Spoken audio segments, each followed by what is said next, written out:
ఆ, సరే అండి. Okay Balu.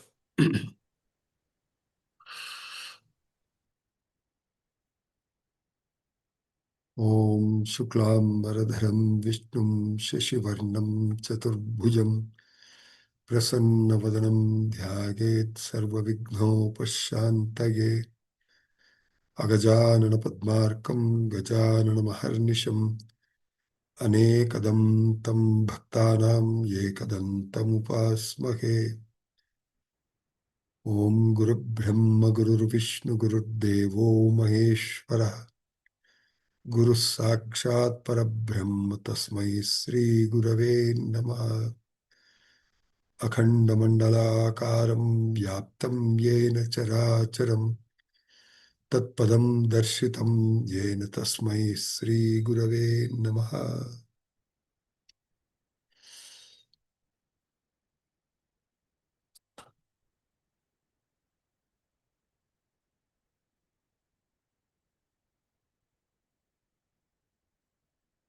This meeting is being live streamed. Okay.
ఇద్దరే జాయిన్ అయ్యారమ్మా, ఇంకా ఉన్నారా?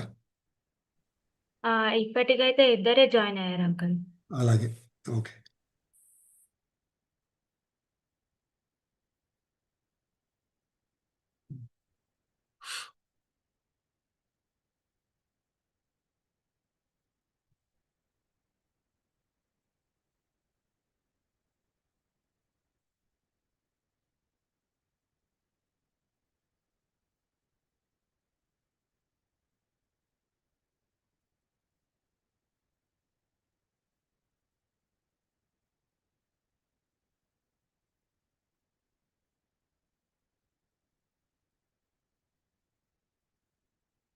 Okay.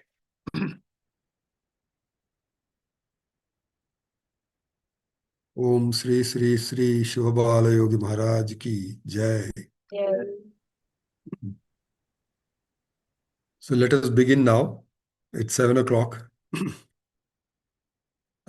Navya, would you like to Yes. begin with the first question, Navya? Yes, Uncle. So the first question is from there in the meeting, so I will continue. నీ మాట వినిపించట్లేదమ్మా, ఉన్నటువంటి sound down అయిపోయింది. Okay, am I audible now, Uncle? నా మాట వినిపిస్తుందా? అవును Uncle.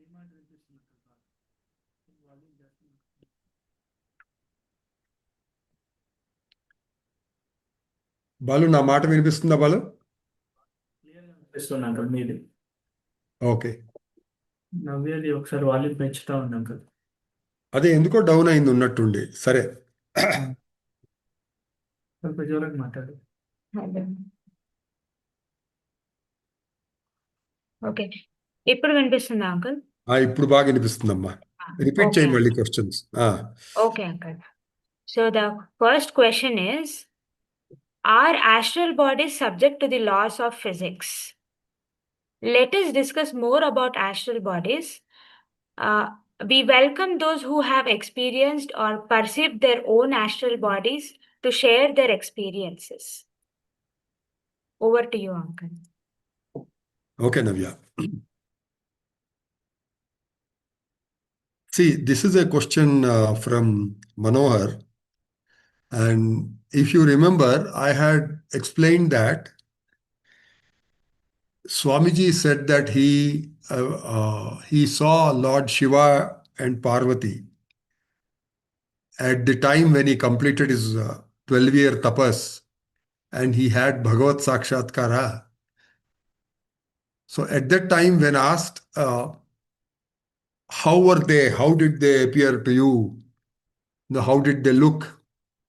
So we asked for the description of the god and the goddess. So at that time, Swamiji explained to us that they were in Sukshma Rupa, meaning in the astral form or in the subtle form. Okay, so these are the two English words that we use, either astral body or subtle body. Okay, as compared to our gross body, which is our physical body. Okay, so Swamiji told us that they appeared in their astral forms. So then the next question was, how are the astral forms, Swami? Please explain to us clearly. So Swamiji said, see, just like you are in front of me and I am seeing you and you are seeing me, they were also like that. They appeared in front of me and I could see them, I could talk to them.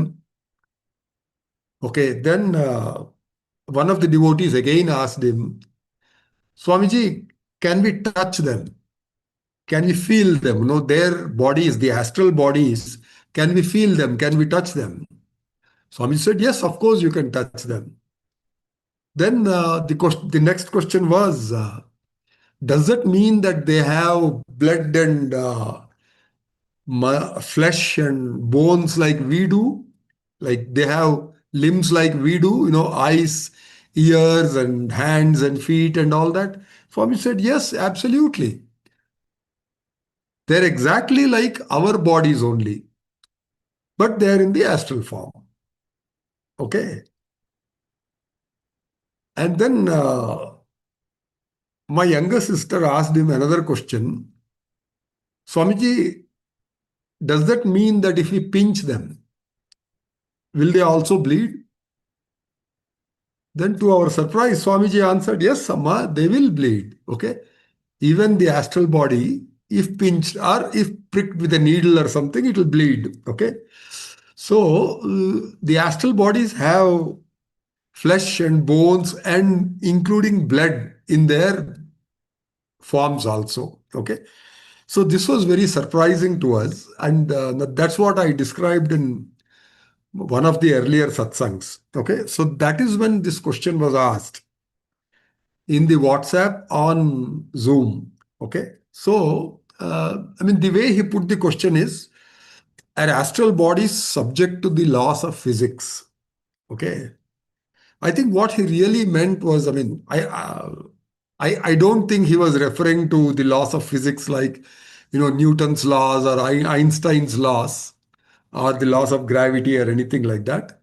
In general, he wanted to know, what are the other features of the astral bodies. Swamiji was telling us that they were very similar to the physical bodies that we have. So I think he wanted to understand, okay, but what are the differences? Of course, the astral bodies are different from the physical bodies, right? So what are the differences? So one difference that I had explained earlier itself is that not everyone can see the astral bodies. For example, when Satyaraju was initiated into tapas by the Jangamadevara, Jangamadevara was Lord Shiva in the astral form who appeared as Jangamadevara. Okay, he was actually Lord Shiva. But the interesting part is that the other 11 boys who were there, along with Satyaraju, they did not see him at all. They did not see Jangamadevara coming and initiating Satyaraju into tapas. So that is one major difference, okay? Not all of us, not everyone can see the subtle body. I'll come to that later on. It was explained in the book on Tapasviji Maharaj. Okay, I'll come to that later on. Okay. Now, then the other description that we have of an astral body is when Swamiji traveled to the sun. I mean, he did not travel by himself. He was taken by Lord Shiva, and Swamiji explained that he was taken in his palm. Okay, that is Lord Shiva's palm. Swamiji's Satyaraju was sitting on Lord Shiva's palm, and that is how Lord Shiva took him to the sun and brought him back, of course. Okay, so from that, it is clear to us that to travel out of the Earth's atmosphere or to leave the gravitational force of the Earth and go to the sun, they did not require any other vehicle, like, for example, a rocket. See, today, in the scientific way, if we want to put a satellite either into the Earth's orbit, meaning revolving around the Earth, or if we want to send it away from the Earth, okay, we need something like a rocket, which will give that boost and the velocity that is required for it to escape from the gravity of the Earth.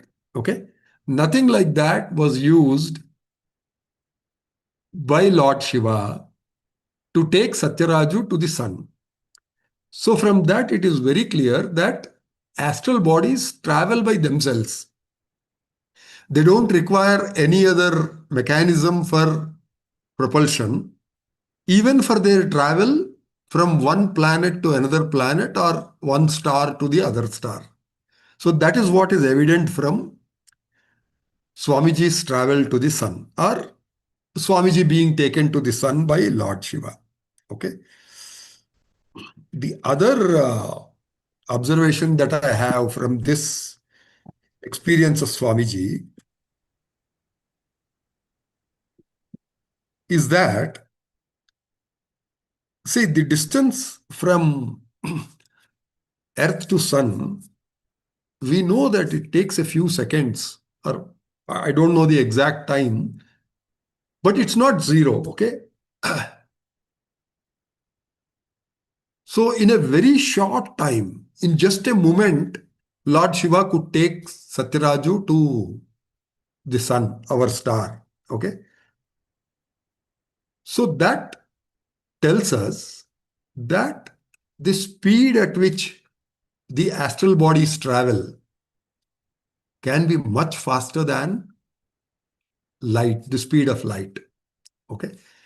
So if I want to talk Manohar's language, okay, laws of physics, then here comes the law of relativity or the theory of relativity that was put forward by Einstein, where he uh, postulated that, I mean, also proved experimentally, not him, but the other scientists proved it, that nothing in this universe can travel faster than light. Okay. So that is one of the basic points of the theory of relativity. Okay. So, I mean, everything else being material cannot travel faster than light, where light is an electromagnetic wave. So it can travel much, much faster than any physical object or material. Okay. And then he built a relationship between the energy and the speed of light and the mass. Okay. So that is the theory of relativity. But then that is also broken here.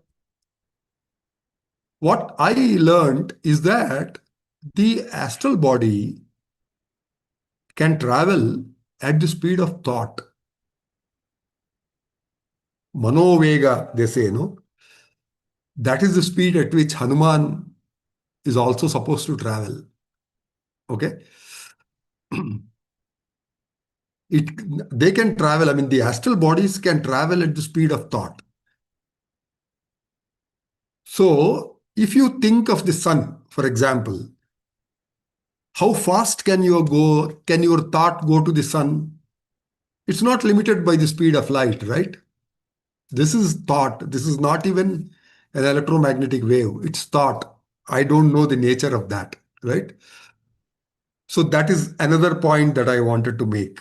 Okay. So first thing is they didn't require any mechanism to propel them out of the gravitational field of the earth.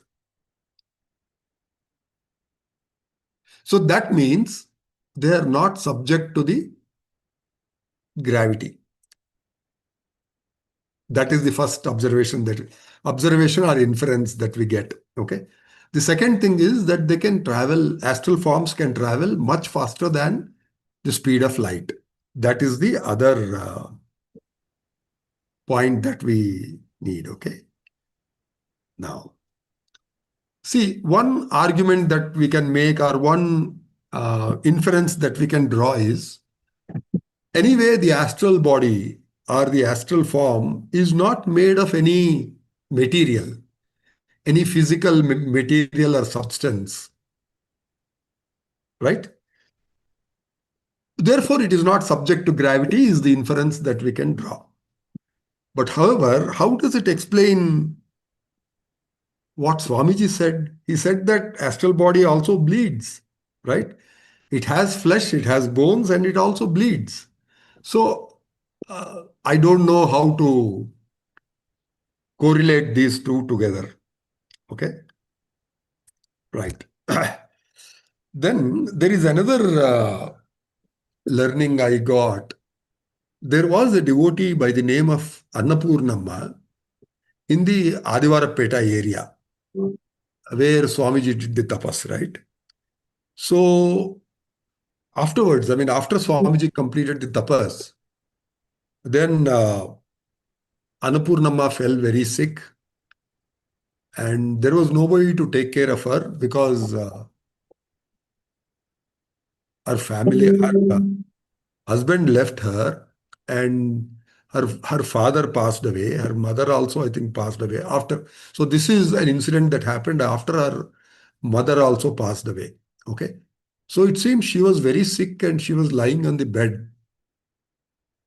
But she was very devoted to Swamiji. Okay. So she explained to us, to me and Tom, that there were times when Swamiji would come to her house, come to her room where she was lying on the bed, and Swamiji would feed her.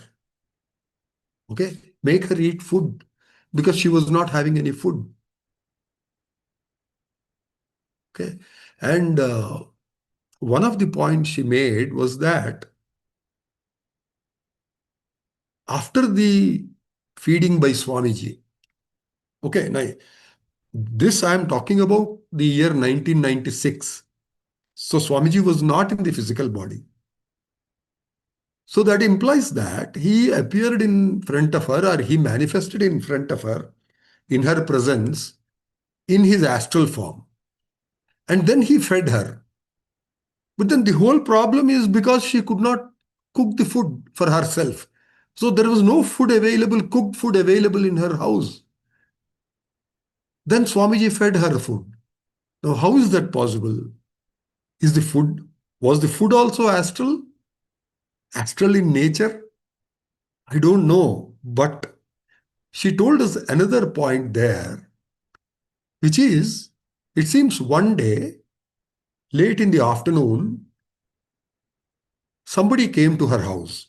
I mean, some relative or some friend. So that person came to the house, saw her, and then that person was surprised. Oh, Annapurnamma, you have not had anything since morning. You must be pretty hungry. So let me bring you some food. But by then, Swamiji had come and fed her some food. So she told that person, no, I'm not feeling hungry. I am feeling full actually. I mean, she could not disclose to that person that Swamiji came and fed her. But she told him that, no, I have eaten. I feel full. I mean, if not stomach full, at least she meant that she was satiated, satisfied with whatever she ate. Okay. Now, how do we understand that? Is it because the satiation is just a psychological feeling that we that we get, even though we have not physically eaten anything? Does that happen? Or does that happen only when the stomach is full? Maybe some scientists can answer this, but I don't have an answer to that. Okay, but these are all questions and doubts that I am also raising about astral bodies, not just astral bodies. Okay, how about food that is fed, prasadam that is fed? Can it be taken in the astral form? One question which many people have is when we offer the food to gods in front of an idol, in front of a photograph, how do the gods receive it? So one answer we get is they receive it in the astral form, okay? Or they take the essence of it. But they don't really eat the physical food that we have placed in front of the photograph of the idol, right? Okay, so this raises a question. Can food also be astral? And then, on the same point, I have read another book that was recommended by Swamiji, which is titled as Bhakta Vijayam. This is in English. In English also the title is still Bhakta Vijayam, which translates to the victory of the devotees. Bhakta is devotees, Vijayam is victory. Okay. So in that, it is clearly mentioned that Bhagavan Vittal, Panduranga, he used to hold a feast for all the devotees, it seems. Devotees like Namdev and others who lived at the same time. And they have written that Lord Vitthal and Rukmini Devi actually used to serve them food and they used to have it. Now, how could Lord Vitthal come to Pandharpur and prepare the food and serve it to devotees? And it is written in the book that they all used to have the prasad when Bhagavan Vittal and Rukmini Devi came and served them. Okay, so that is also very interesting, but I cannot explain that. So I need to ask any of the devotees of Swamiji who have had experiences related to astral forms, subtle bodies. Have they traveled in astral form? So do they have any experience? Do they have any explanation to these questions is what I want to ask the devotees of Swamiji who are here on the group. Okay. Now, so going further, I think,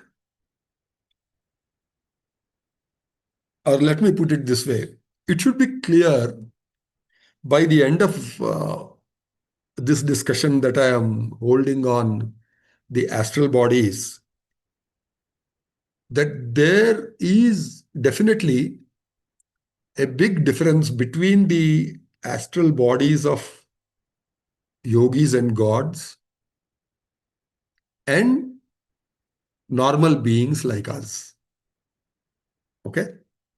Now, earlier itself, I had told that we, the normal beings, we have one astral form, one astral body associated with every physical body. Okay, that is, one physical body has one astral body for the normal beings like us. But Swamiji explained to us that a yogi can have, not can, a yogi has numerous astral bodies, not just one like us. And the way he put it is that astral bodies keep emanating from the yogi's being. They are numerous, but they are not limited either. It's not that, this yogi has these many astral bodies, 1,000 astral bodies, and that yogi has 1,000,000 astral bodies. No, they keep on emanating from the being of the yogi, is what Swamiji told us. See, I'm being careful using the word from the being of the yogi because I don't want to say from the physical body of the yogi, because my belief is that even today, when Swamiji's physical body is no more, it is in the samadhi, it is interred in the samadhi, right? But in spite of that, there are astral forms, astral bodies of Swamiji emanating from either the samadhi at Adivarapeta or other samadhis of Swamiji which have been built, or even the photos of Swamiji, the idols of Swamiji. That is my belief, okay? We can look for proof for that. The simple proof is that the new devotees, by that I mean those devotees who have come to Swamiji and become his devotees after Swamiji's Mahasamadhi, they also experience trance, right? And we know that trance is caused by the presence of astral bodies on their physical bodies. So many new people who have never seen Swamiji alive, Swamiji in his own physical body, I have seen so many of them experience trance. Okay, so that is one basis for my belief that even today, Shivabalayogi's astral bodies are emanating from his being. Okay, what is being? It would include everything, photographs, idols, vibhuti, whatever we have that is associated with Swamiji. Okay, samadhis, all of these. Okay. That is not true with other beings like us, other living beings like us. We have only one astral body associated with each physical body. Okay. Now, the other difference that I find, I'm not looking at something new or some new uh, scientific evidence or anything like that. All that I'm looking at is our own scriptures, our own stories from the Sanatana Dharma. Okay.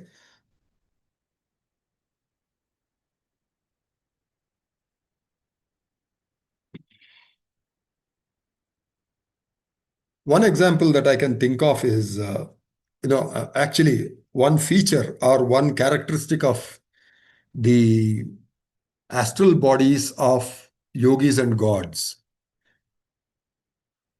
as different from the astral bodies of the normal beings, is that a yogi's astral body or an astral form can take any form, any shape. Let me be more clear with an example, okay? Now, Lord Krishna, how do you think Lord Krishna will appear today if he comes in an astral form? Each of us will have a different desire, right? Different liking for his form. For example, we could see him as a little child Krishna, Bala Krishna. Okay.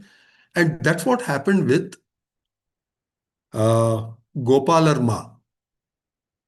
She was a devotee of Sri Ramakrishna Paramahamsa, and she used to see child Krishna around her, okay, and behaving like her son, her child. Okay, so this is a picture of Gopalarma, who spent a lot of her time with Sri Ramakrishna Paramahamsa, and this was her experience. Okay, now keep that in mind. The next example that I want to take is that of Mirabai. Okay, now in what form did Krishna appear to her? What was the form of Krishna who danced with Mirabai? That was a young Krishna, right? It was not the child Krishna. See? So this is what I'm trying to say, right? Lord Krishna is the same. And we are talking about thousands of years, at least 5,000 years since Krishna left his body. But today we can have astral forms of Krishna either in the form of a child or in the form of a young man. Like Mirabai used to consider Lord Krishna as her lover. Gopalarma used to consider him as a little child, okay? But Krishna can appear in both the forms. Krishna passed away at a very old age. When he left his physical body, he was pretty old. I am told like 80 years or something like that, or maybe even 100 years. Age I'm talking about, right? But his astral form can today appear as a child to a devotee. Okay? So now this shows us clearly that the form of the astral body is being determined by the desire of the devotee. Gopalarma wanted to see Krishna as a child, and so he appeared as a child to her. Mirabai wanted to see Krishna as a lover, and so he appeared as a young man, a beautiful young man as her lover. Okay? So it is the devotee's desire which defined the form of Lord Krishna. Okay? So this is one aspect which I find is very different from the astral form or the astral body of a normal being like us, you or me. Okay? Now, there is another angle to this. Okay? Here I'm talking about, the two examples that I gave of Gopalarma and Mirabai, the form of the Lord, of the astral form, astral body of the Lord, was defined by the desire of the devotee, right? Now, here is another example, again from our history. Okay. There was a devotee by the name of Sakubai. I don't know if she is well known in the northern part of our country, but in the southern part, South India, she is very famous. Okay? And her story is very different from that of either Mirabai or Gopalarma. Okay? I don't know when she lived. I have not checked up the dates. Okay? You can probably Google and find out. But her case, her story was entirely different. She was a devotee of Lord Krishna, but she was harassed by her mother-in-law. Okay? So the story is that Lord Krishna came in the form of Sakubai herself, a female devotee, not in his form, okay? He came in the form of the devotee herself. And he changes the mind of the mother-in-law. Okay, so I mean, I don't know her story fully, but this is what, and it is so very different from the astral forms that appeared in front of Gopalarma or Mirabai, right? So I just wanted to bring out these points as regards the astral forms of gods, okay, gods and yogis. Now, having discussed those, I also am reminded of the different forms that Swamiji used to appear to his devotees. Okay? I mean, unrecognizable. There is one story I heard being told by the person who actually saw him.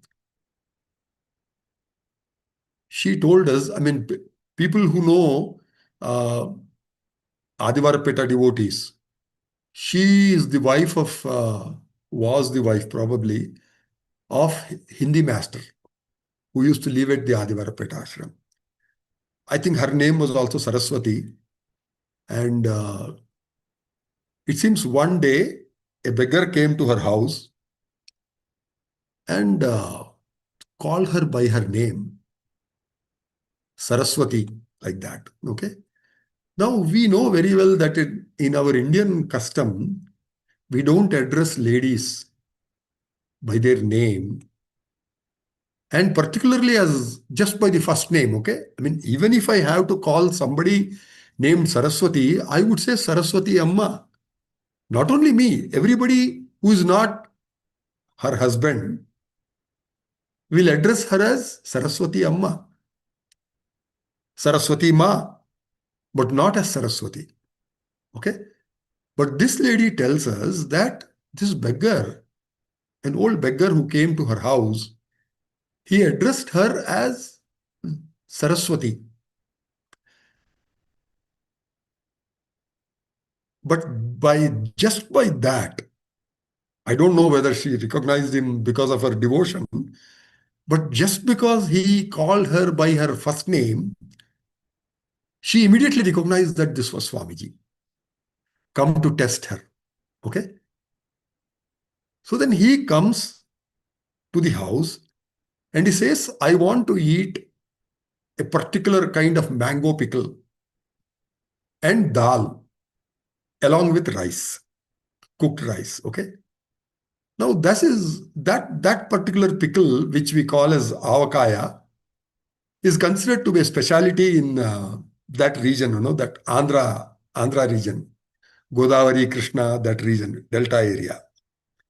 So he demanded that.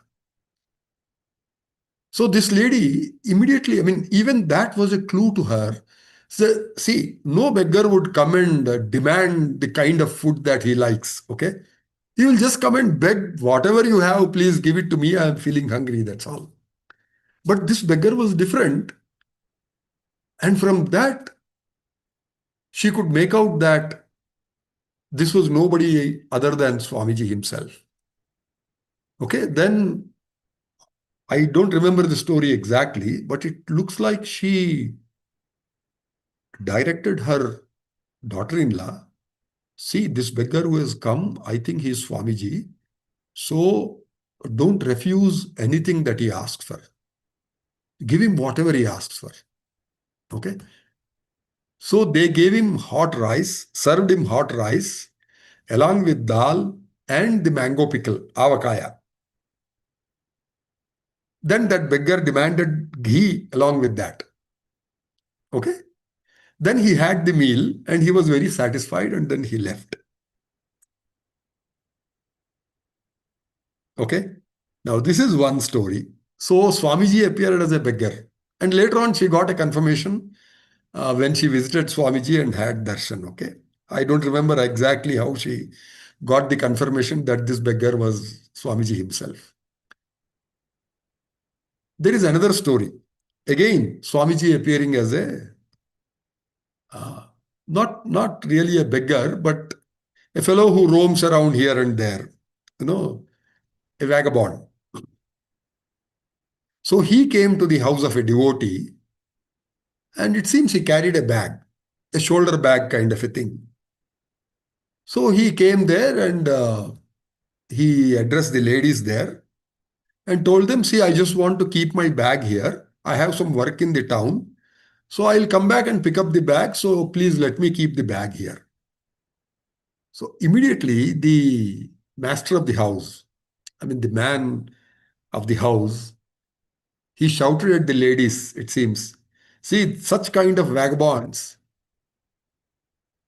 they come inside and they leave something of theirs here, one of their belongings here, and then they pick a time when nobody is around, and with that excuse of collecting their belongings, they will come into the house and then they will ransack the house. Okay, they will steal whatever is available there. So please don't encourage him, drive him away. Don't let him keep his bag here. And so the ladies drove him away. Okay. And then it seems the next time he went to Swamiji, Swamiji asked him, when I go to devotees' houses, I mean, they claim they are devotees here. They say I am their guru. But when I go to their house, they drive me out. They don't even allow me to put a bag in their house. So that is when the devotee realized that that fellow, the vagabond who came to his house, was actually Swamiji. Okay. Not only that, there is another story of where a Swamiji, I mean, now let me tell you the story fully. It's all the stories are in the book. Okay, you can read them. You read Tom's books, and all the stories are available. Okay. Now it seems one landlord, a jamindar, he invited Swamiji for a wedding to his house. I mean, in those days, Swamiji never used to attend any wedding or go to anybody's house. He would just stay at the ashram. That's all. Or he would go to another ashram, like if not Adivarapeta ashram, he would come to Bangalore ashram, or he would go to Dehradun ashram or Sambar Lake ashram. That's all. He never visited any devotees' houses. Of course, later on he did. He went to a lot of devotees' houses later on. But I am talking about those times, okay? So at that time, this landlord came and invited Swamiji. Swamiji, there is a wedding in our house. So you please come to our house. So Swamiji said, even if I come, you won't treat me well. He said, Swamiji, how can you say that? I'm inviting to my house, and if you come there, we'll of course take good care of you. So please come to my house. Then Swamiji kept quiet. Then it seems later on, another day, that same Jamindar came to the ashram at Adivarapeta.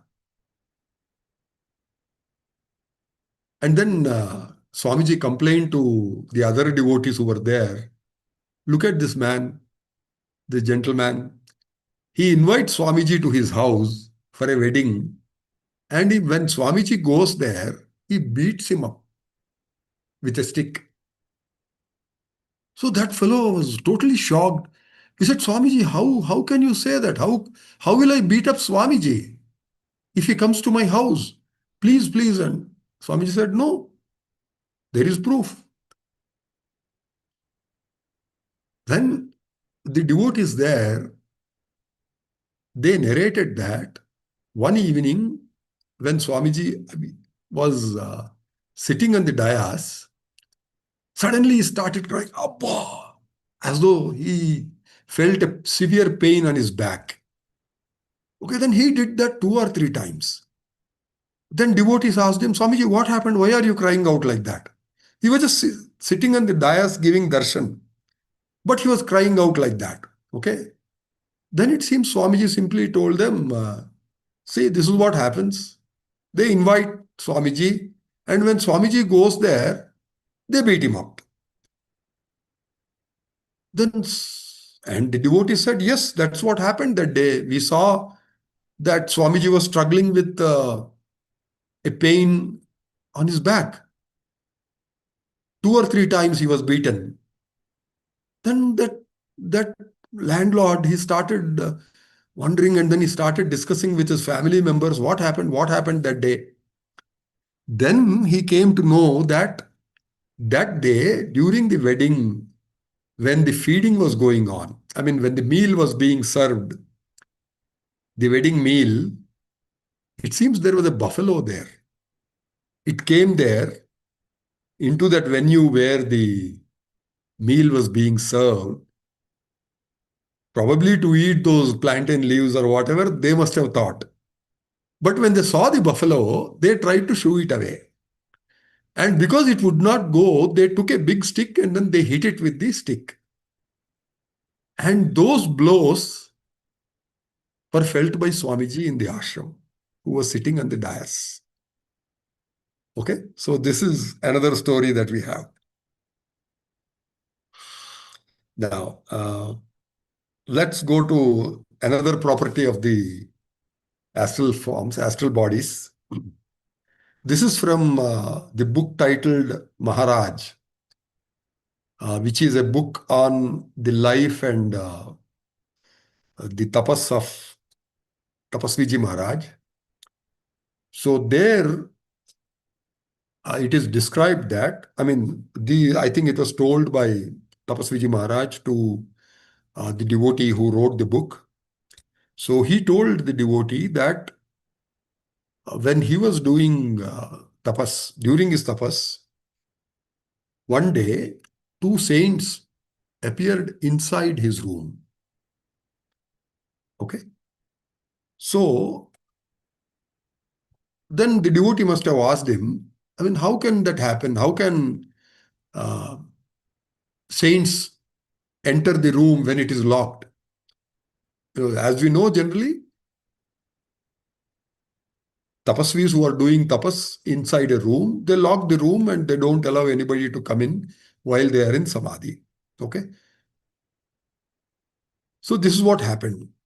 Then it seems Tapasviji Maharaj explained to him that the astral forms or the astral bodies of gods and yogis, they can pass through walls and doors.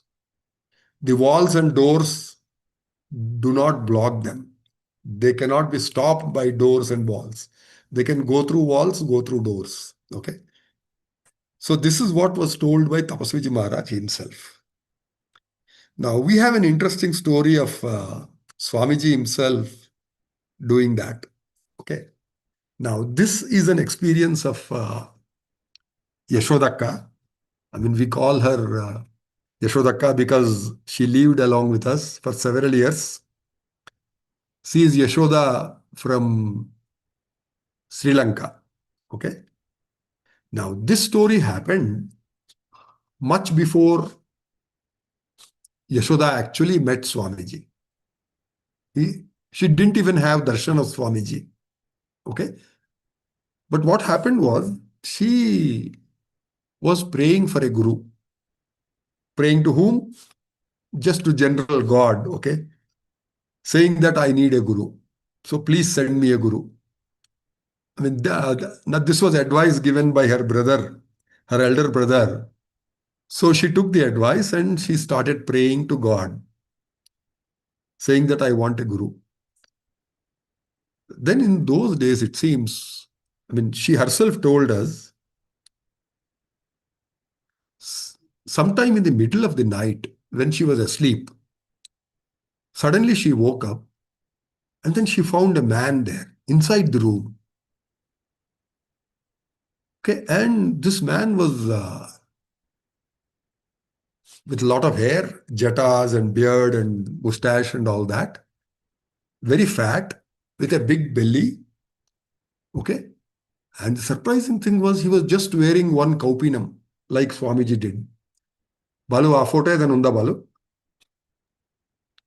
just to Yeah. explain what Kaupinam is. Opinion photo వేస్తాను. Ah, okay, so that a man appeared in her room, in her bedroom, in this form. So she was very surprised. I mean, she just got up, she woke up from sleep suddenly, and then she found this man in the room and she was very surprised. How could this man come into my room? I mean, who is he?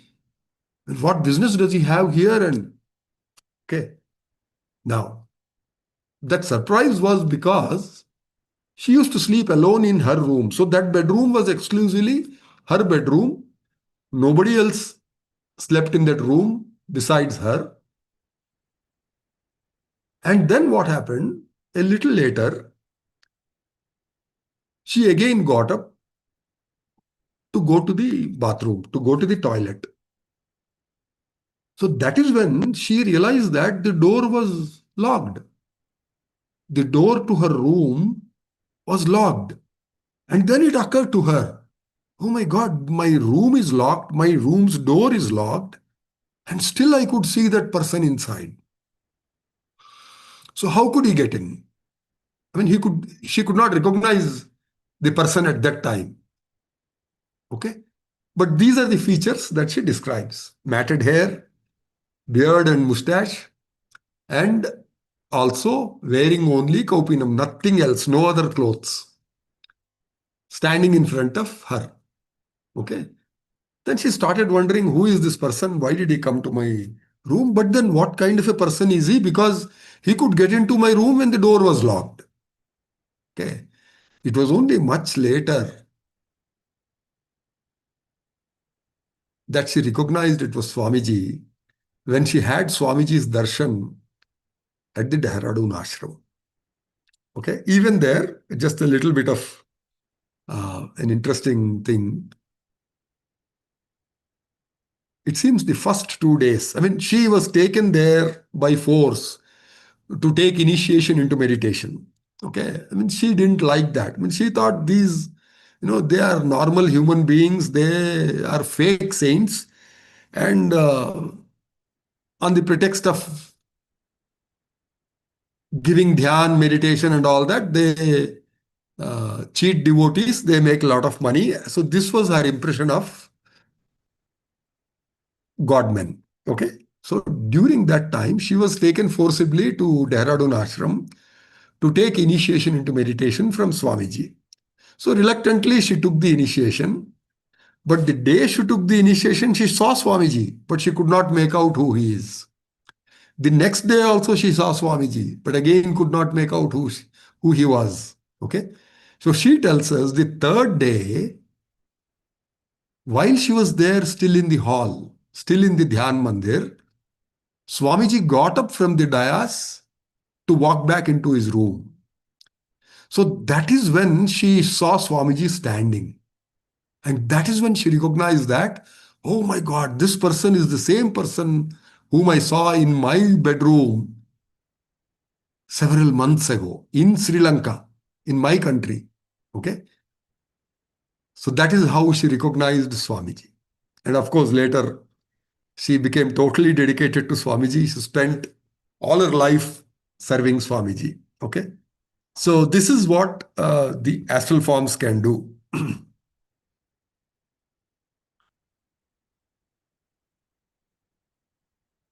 Okay, this story was to prove the point that yogis can move through doors and lock doors and walls. Okay, they don't matter to them. They cannot block them.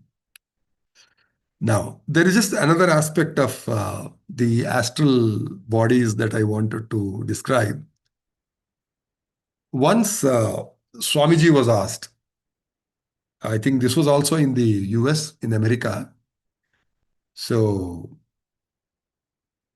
Swamiji was asked that, Swamiji, you say that Ramakrishna Paramahamsa was an earlier incarnation, was Swamiji's earlier incarnation, and you also say that Sri Lahari Mahashay, he was also an earlier incarnation of Swamiji. But they said, we find that they lived at the same time. Okay? I mean, I checked up on Google and I found out that Ramakrishna Paramahamsa was born in 1836 and then he took Mahasamadhi in 1886. Okay? Then Lahiri Mahashay, he was born in 1828, earlier than Ramakrishna, and he left his physical body in 1895. Okay? Now, that means that both of them were alive from 1836 to 1886. For 50 years, both of them were alive. So, if both of them were your earlier incarnations, how could they live at the same time? How could both of them live at the same time? This was the question that was asked of Swamiji. And do you know what his reply was? Very short, like all typical replies from him, okay, from Swamiji. He said, same Atma, different bodies, no problem. Okay. So this is the answer that Swamiji gave to this, question which would have baffled any of us. How can one astral body or one Atma live in two physical bodies at the same time? Swamiji said, no problem. Okay, so to understand that, we have to look at the other thing that Swamiji said.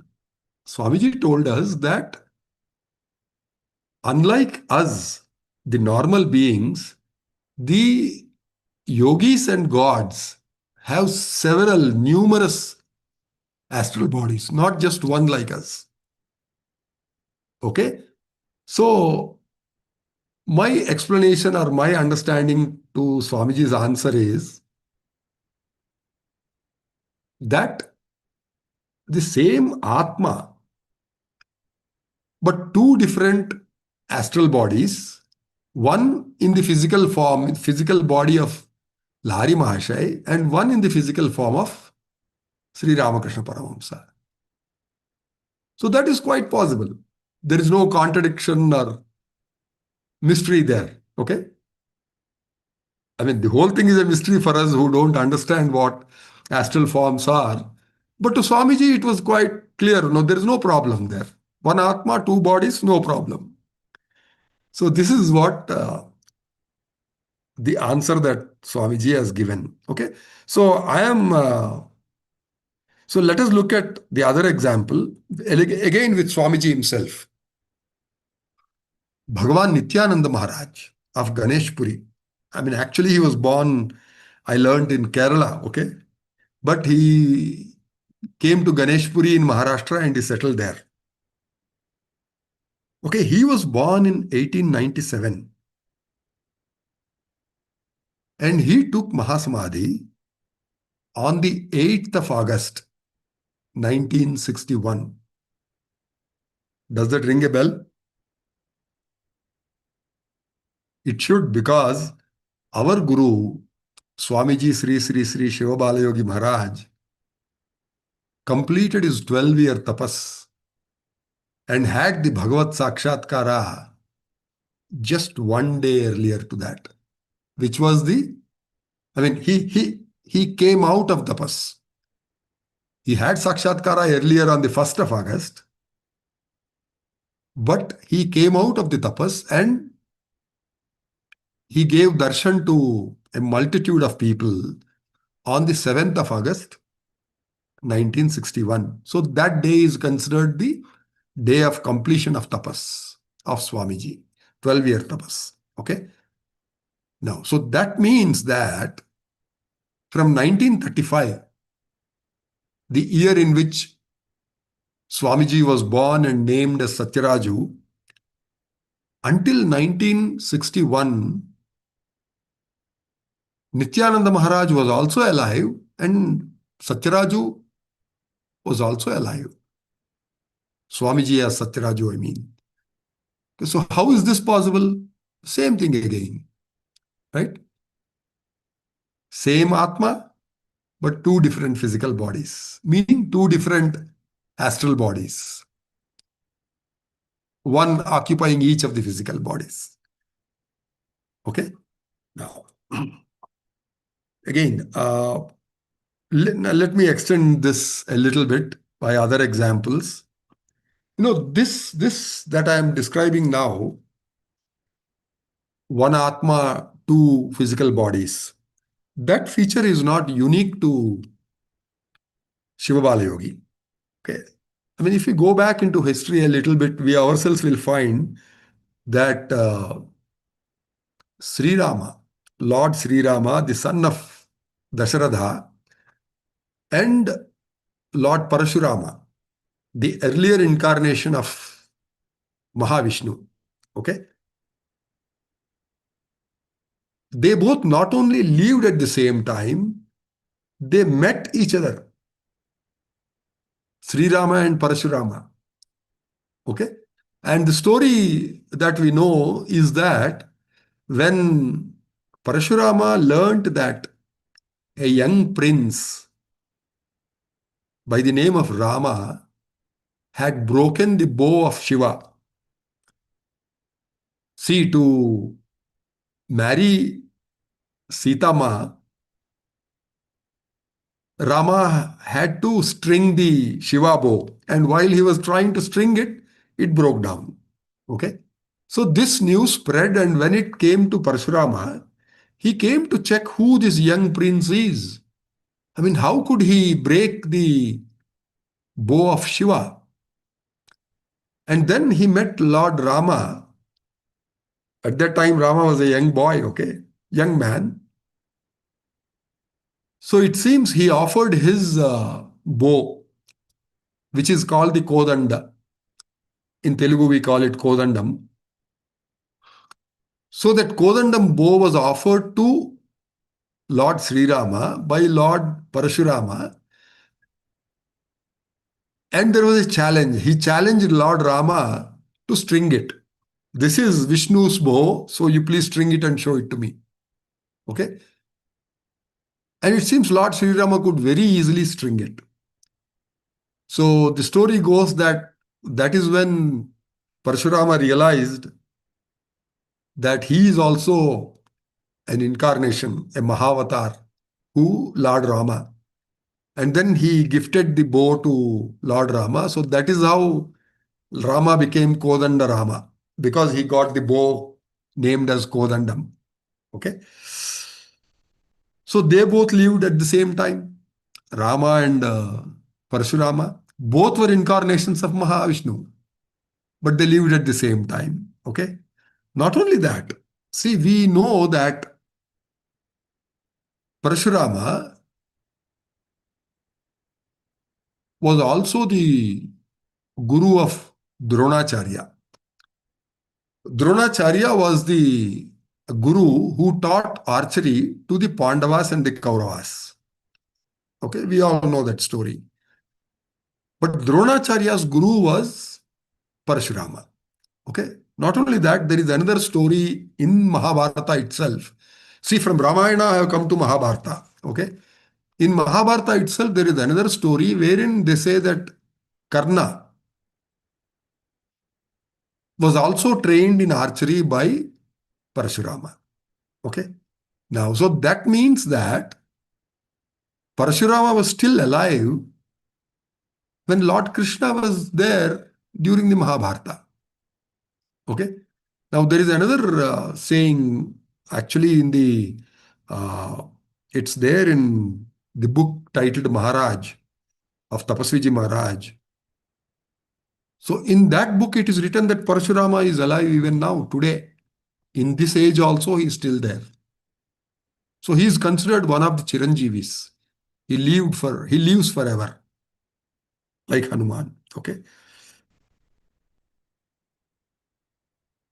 So again, the point I'm trying to make here is, from the same Atma, more than one astral bodies can emanate and live in two different physical bodies. Okay. Now, so this much about the astral or subtle bodies of yogis and gods and all that. Now let us look at the subtle bodies of normal beings. But I have chosen the devotees of Swamiji here for two or three examples. Okay.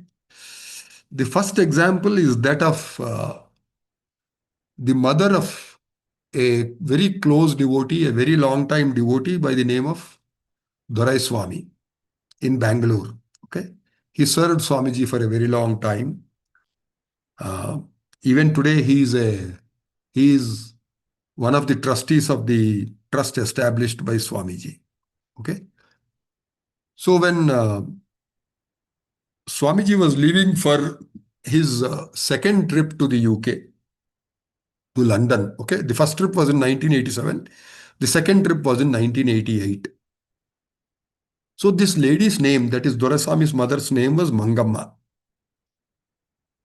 She was brought to the ashram to bid farewell to Swamiji. Okay. And we don't know why, but it seems Swamiji asked her to sit in his car by his side. Okay. And so she sat in the car and she went to the airport along with Swamiji. Okay. Now, on the way back, it seems Mangamma kept telling her son, Doreswami, I mean, she referred to Swamiji as a thief in the sense of Lord Krishna, okay? So it seems she kept telling him again and again, this thief has now cheated us. Thief or a cheat, okay? In Telugu, she called him a donga, meaning a thief actually. So she kept saying that now he has left India. He has left us. He has gone to a lot of other devotees. Okay, so somehow she got the sense that Swamiji is going to henceforth spend most of his time in foreign countries, in the West. Okay, so she kept saying that to Dorai Swami repeatedly. And then they came home, and after a few days, she fell sick. I don't remember what exactly her disease was. Then, so this was while Swamiji was still in the UK. Okay. I mean, the same trip, 88 itself, but Swamiji was still there. And Mangamma fell ill and she was hospitalized. And she passed away in the hospital itself. Okay. Now, that day she was hospitalized, Doreswami was very worried and very much in grief. So he wanted to call Swamiji. And somehow he got the number probably from Adinarayana at the ashram.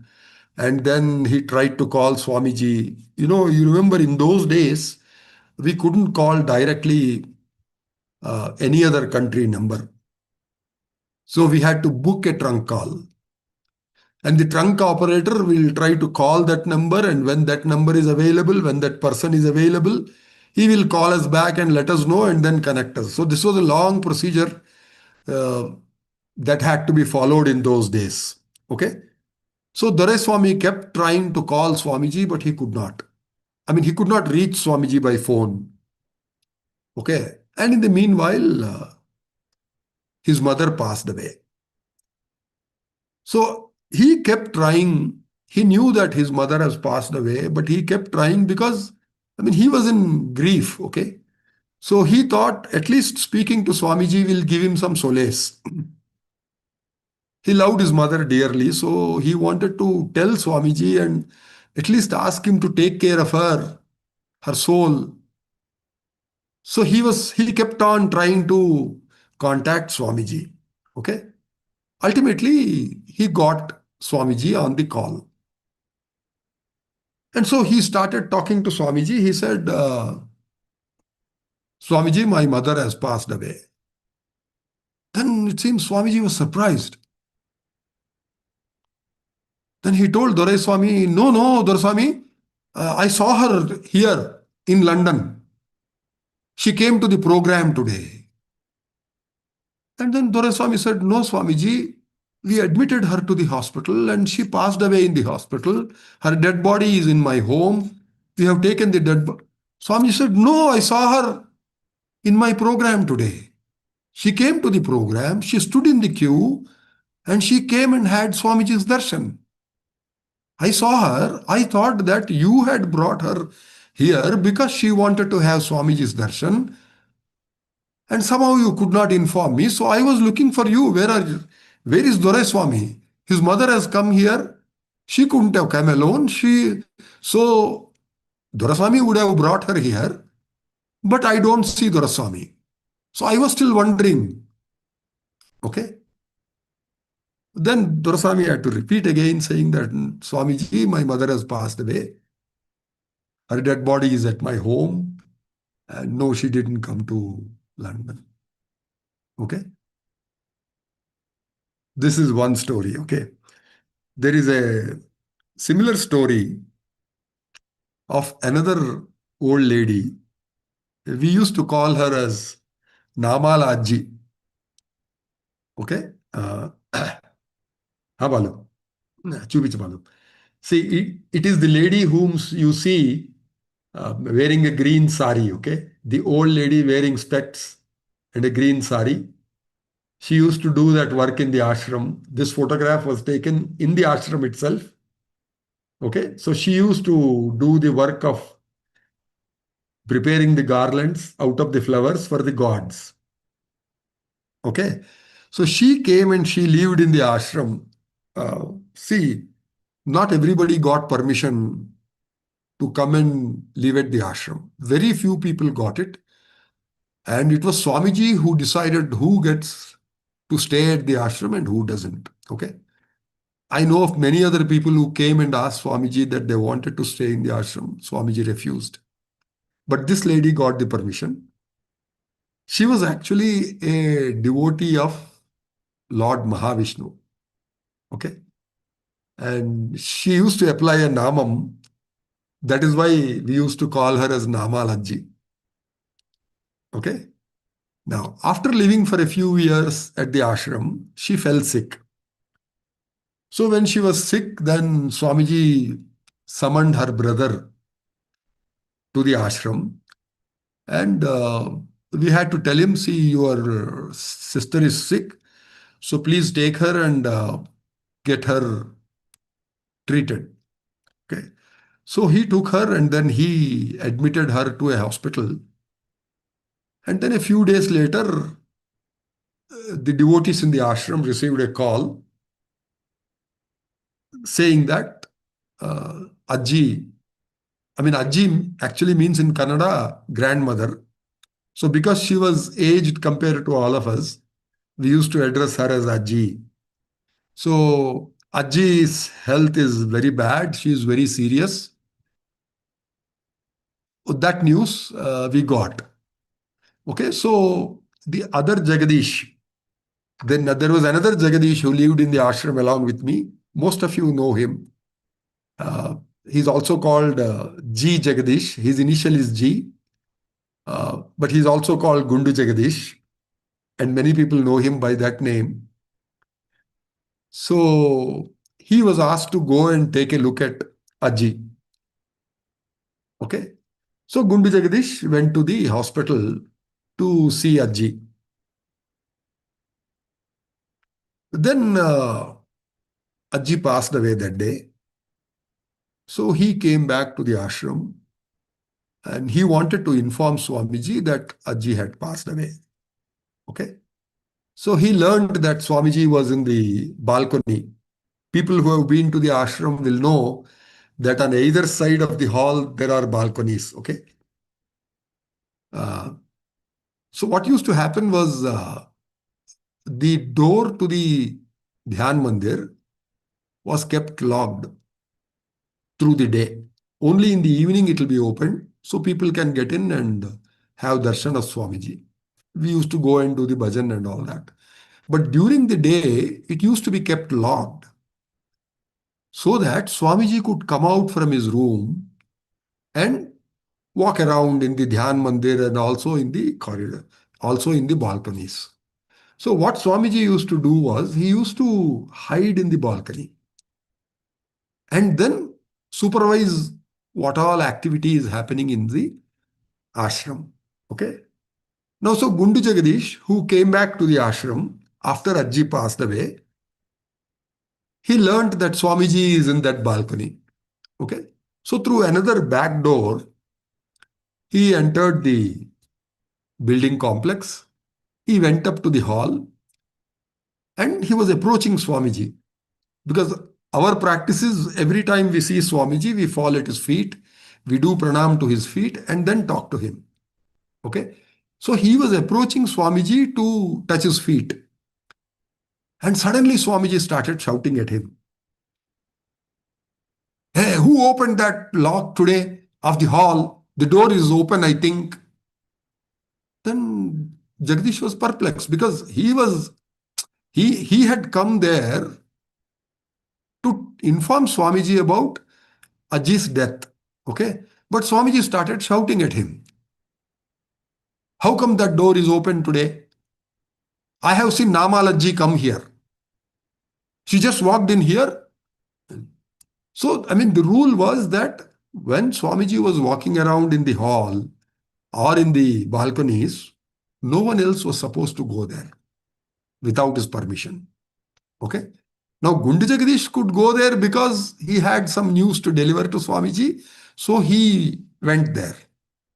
Now, that when Swamiji said that Namalajji was here, Gundu was shocked. Okay. Jagadish, he was shocked and a chill ran on his spine. I mean, he just saw Ajji dead there. Ajji's dead body he saw there in the hospital, and he came to inform Swamiji. And Swamiji is telling him that that same Ajji was there. She came up to the hall, she came walking to Swamiji. And Swamiji was angry. So somehow Jagadish again picked up courage and said, "No, Swamiji, Ajji has passed away. That same Namalajji that you are referring to has passed away. I came to inform you about her death." Then it seems suddenly Swamiji, oh, probably that is the reason she came to have Swamiji's darshan in her astral form. Okay? So this is what I wanted to convey to you. So the devotees of Swamiji, either before they pass away or immediately after they pass away, they go to Swamiji, they have his darshan, they take his blessings. Okay, so these two are clear evidences that devotees go to Swamiji before their death or immediately after their death, but they go in the astral form. That much is definite. Okay. So, I mean, I want to make 3 points actually. The first point is this, that devotees of Swamiji go to Swamiji for his darshan and blessings. The second point is, I mean, an interesting point to me at least. I don't know what you people feel about it. How could Mangamma find the location of the venue where the program was going on in London? She had never been to London. Even if she knows the address as we do, the postal address or the location or the city or town, do you think she could have been able to reach Swamiji like that? Impossible. Right? Okay, it is clear that Namalajji knew the ashram very well because she lived in the ashram. So she came back to the ashram after her death to have Swamiji's darshan. But look at this case of Mangamma. How could she go to England? Okay, she knew that Swamiji went to England, so she could have gone to England. But how does she find Swamiji there?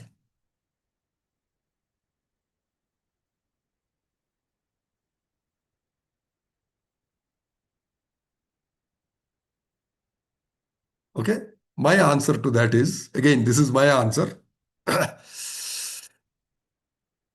That is what we call as a soul connection. Okay, this is the connection between the devotee and the guru. It is the connection which draws the devotee to the guru, irrespective of where he is. Okay, he may be in London, he may be in India, he may be in USA, but the devotee can reach him, can also find him. How? Only by means of the connection, by means of the spiritual connection. It's not, I mean, I don't know whether spiritual and soul connection are the same, but Swamiji used to say a soul connection. Okay. That's what he used to say. Unless there is a connection, nobody can come near Swamiji. This is the connection that Swamiji was talking about. Okay. Now, the third observation that I have, okay, and I don't know whether you will find it interesting or not, but could you make out that in both these examples that I gave, both Doraiswami's mother and the Navalajji's case, Swamiji could not make out that they were astral bodies. He thought they were physical bodies. Right? So my understanding is even a yogi like Swamiji cannot make out whether a person standing in front of him, appearing in front of him, is an astral body or a physical body. That is how similar or identical the astral and physical bodies are. Even a yogi cannot make out. Okay. Of course, it will take some time and it will take some more information to understand that that was an astral form. But just by looking at them, he won't be able to make out. Not immediately. Maybe later, once he gets more information or once he thinks about it, he probably uses his power, the spiritual capabilities to make out whether that was a astral body or a physical body. Okay. So because we are discussing the characteristics of a astral body, I wanted to give you these examples. Okay. Now, going to other experiences, we have a little more time. I think we can do only this today. Okay. There was a devotee by the name of Venkata Chandramma. She was the mother of Gopanna. You remember we discussed about Gopanna in the earlier satsang, who he was a devotee from Kakinada, Kommireddy Gopanna. Okay. Now, so this lady was the mother of Kommireddy Gopanna, and Gopanna has a daughter by the name of Lakshmi. Okay, we call her Lakshmi Akka. So Venkatachandramma was Lakshmi Akka's grandmother. Now, these two, I mean, the grandmother and the grandchild, were very close to each other. They lived, they loved each other very much. Okay, and they both were very ardent devotees of Swamiji. Okay, now they used to be together all the time, but it seems when Chandramma passed away, at that time Lakshmi was not near her. Okay, then so later on, when she came to know that her grandmother has passed away, she was very grief stricken. And I mean, she kept crying for her grandmother a lot. And she thought that, I should have been with her when she passed away so that I could have talked to her and all that. So she had this desire, that she missed her grandmother very much. So one night she was sleeping on the bed when it seemed suddenly there was a bright light in the room, and her grandmother appeared in her room. Okay. So she woke up and she tried to talk to her grandmother. But her grandmother gestured her to be silent, and instead she spoke and she told her, "See, I have very little time, and it is only by the grace of Parvati Mata, Parvati Devi, and Swamiji that I could get this opportunity to come and talk to you. Okay, and I have very little time. I cannot waste any of this time. I came here to see you and to talk to you and bless you. And my time is over now. I am leaving." But this was possible only because of the blessings and the help of Parvati Devi and Swamiji. And then she disappeared. Okay. Now, this is what a guru and God can do. Okay. There is another example, but I would like to share that on WhatsApp itself. Again, it's a little long story, and we don't have the time for that.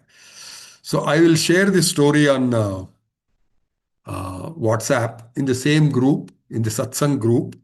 This is from a devotee by the name of Dr. Ranjani, uh, who was introduced to Swamiji, or Swamiji was introduced to her at the Hyderabad ashram of Swamiji. She is originally from a town in Tamil Nadu by the name of Gudiyattam, but she came to Hyderabad to do her PhD in chemistry. And right now she's living in Sweden. So I asked her to write down her experience, which is in the same nature. Okay. And so I'll just share that on the WhatsApp group, and I request you to go through that. It's a very touching story, and I think you will understand it when you read it. Okay. Now, there is just another thing I wanted to let you know. This happened at the JP Nagar Ashram in Bangalore in the 80s, in the 1980s. Okay. So, as usual, every evening we used to perform bhajans. So, this evening also we finished the bhajans and we gathered at the dayas of Swamiji. Okay. A young lady had come with a group of ladies to have darshan of Swamiji. Okay.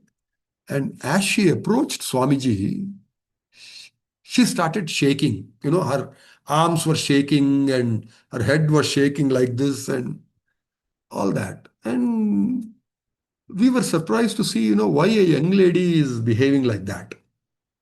I mean, the features, the symptoms were actually that of old ladies, who have this Alzheimer's disease, where they cannot hold their hands steady. The hands keep shaking, the fingers keep shaking like this, the head keeps shaking like this. So those were the symptoms we were seeing in this young lady. So we were surprised. I mean, what happened to this lady? Okay, then she was being pushed to Swamiji to have Swamiji's darshan, and she refused.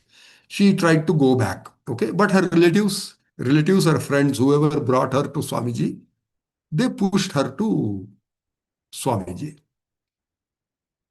That is when it was clear to us that this young lady was possessed by a ghost.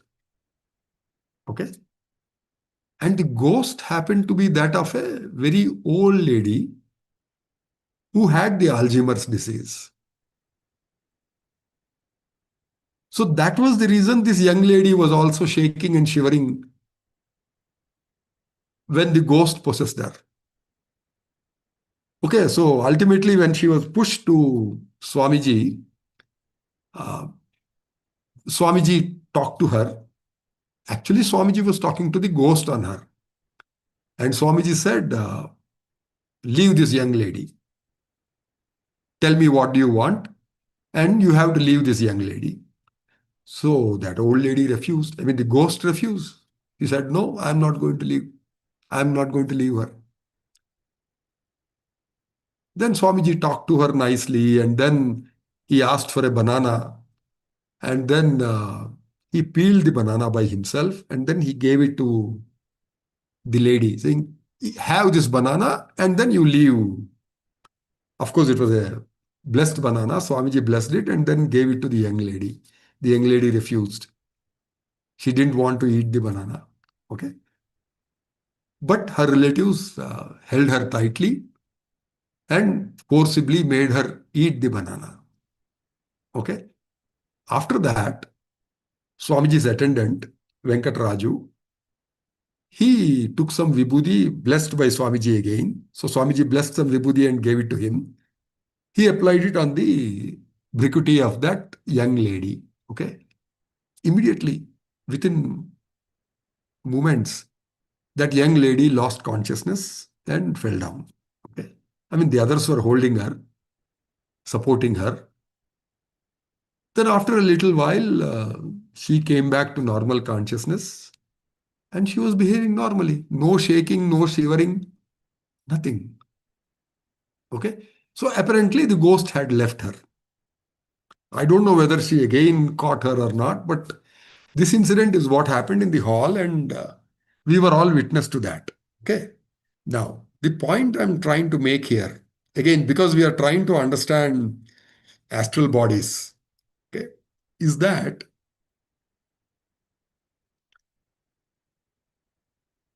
the astral body of the old woman that continued to suffer the symptoms of the disease that she had in her physical body. Even when she possessed another lady who was a young lady and who didn't have any disease of that kind. Okay.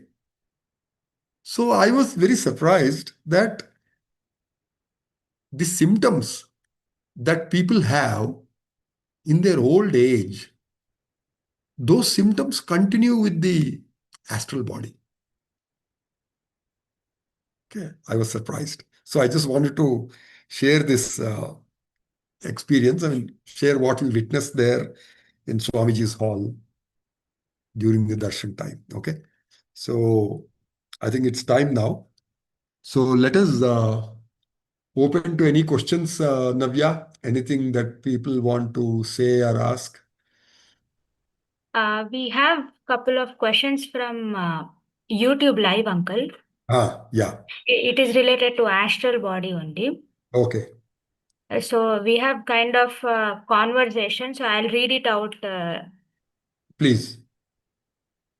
Uncle, in one of the sessions, we discussed about Swamiji's mother.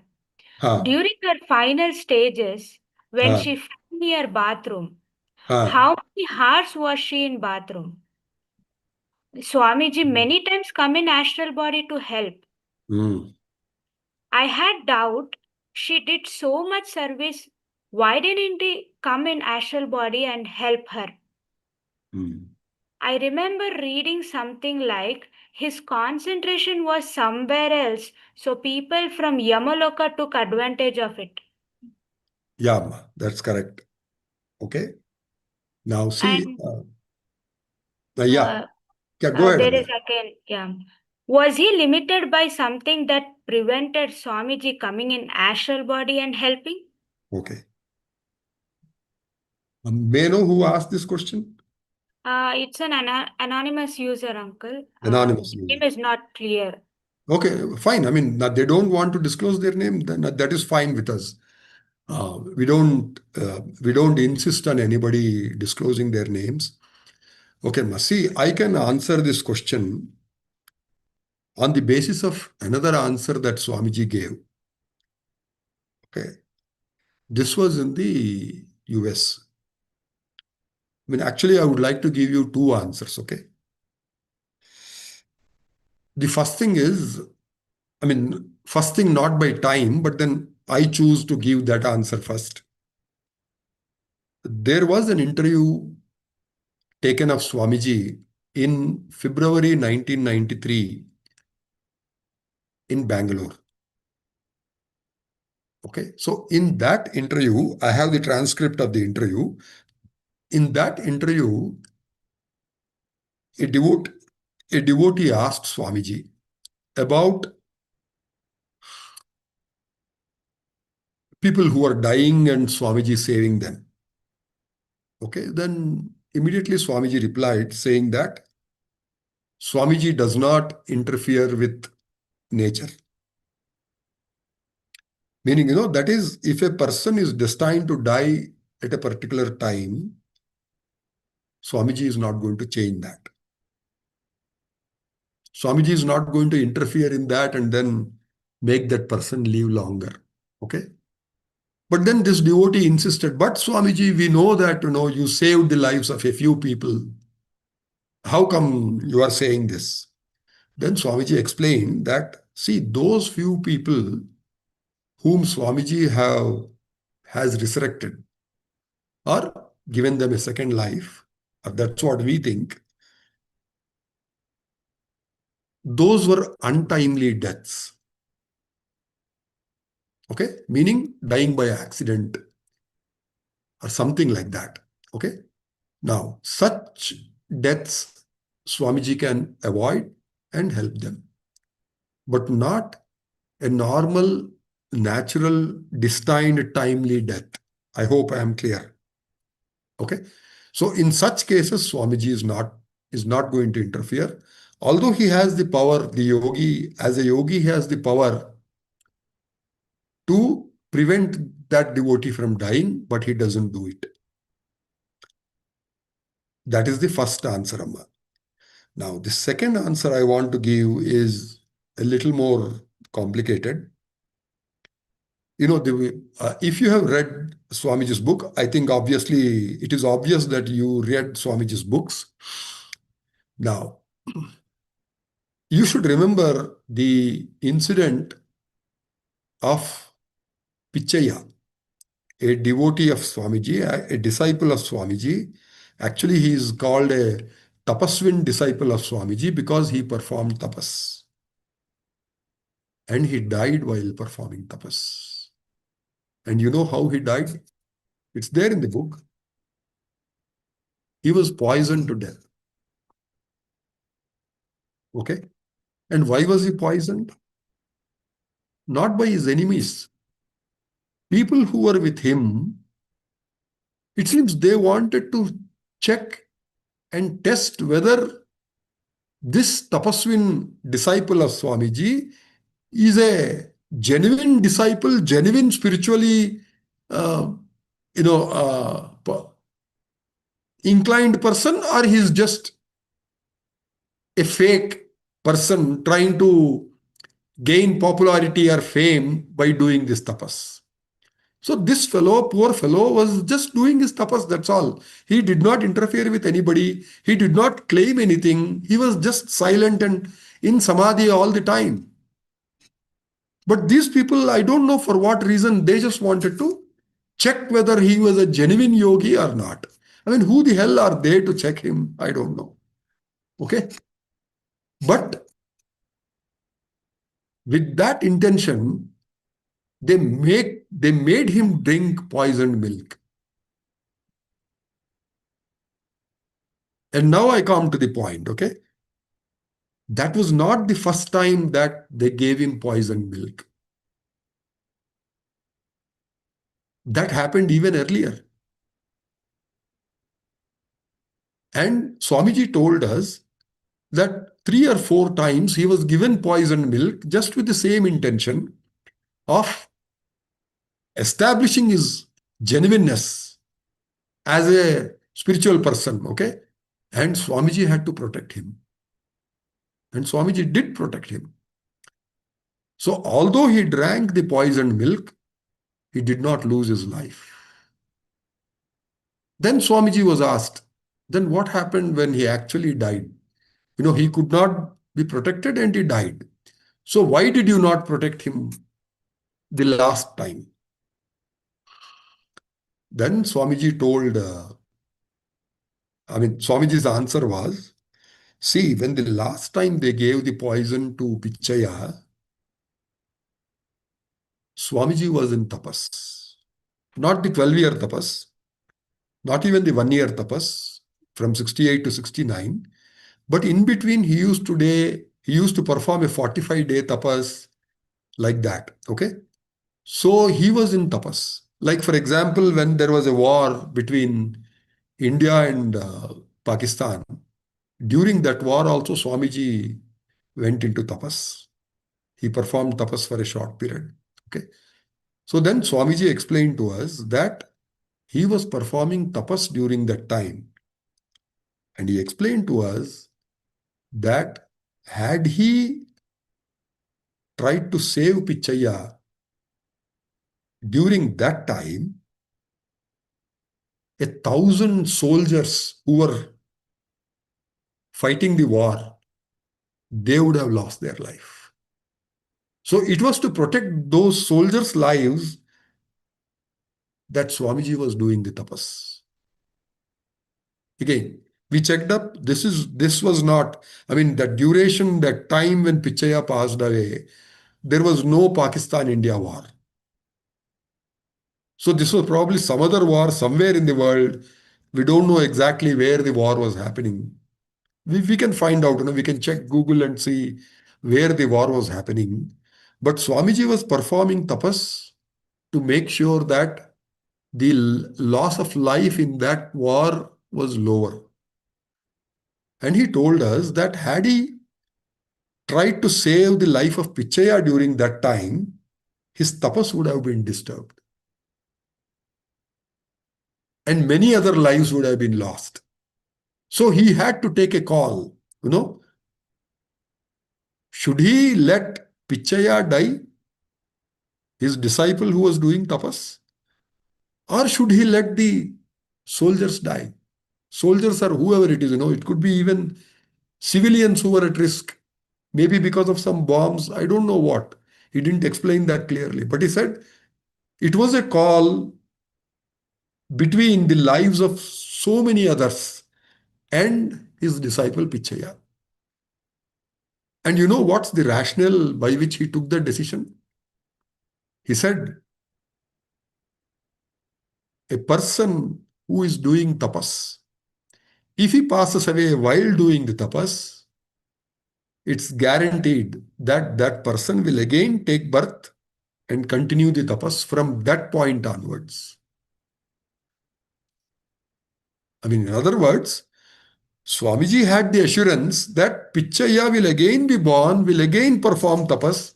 So Pichaya is not really going to lose anything by losing his life at that time. So to save those other lives, I don't know how many, thousands, I don't know. He said because he had to save those lives, he did not allow himself to be disturbed from the tapas that he was doing. Okay. Now, he did not give this clear explanation when Pichaya died. Probably nobody asked him. But this question was asked of him in the USA because their devotees ask questions. They just openly ask questions. They don't bother about, whether they will hurt the feelings of the yogi. Nothing like that. They have a question in mind, they just ask. And as I think I said this earlier, had we been like that, had we been from that open culture where people are encouraged to ask questions irrespective of whether from an elderly person or from a yogi, we could have asked several other questions from Swamiji and we could have got answers. We could have been more knowledgeable, especially on the spiritual side. In other fields, there are others who can answer our questions. But in the spiritual field, who is there? We have to rely only on yogis to help us get the answers to our questions. But we were not allowed to ask questions by our parents, by our grandparents, by our traditions. We were told that when you go to a yogi, keep silent. Don't talk to him. Seek his blessing silently and return home. Because it was considered disrespect to ask questions. Okay? But I did not see, in all the years that I spent with Swamiji, I didn't see that, I did not get that impression from Swamiji. So why were we not being allowed to ask questions? My doubt is, my suspicion actually is, because of some fake gurus. The fake guru could not explain, could not answer the questions. So he discouraged questions altogether. So that became a tradition, and we all were not allowed to ask questions. Okay. Now, I went with Swamiji twice to the US and UK, and you know the number of questions they asked there? Thousands of questions. And Swamiji answered all of them. He was never angry.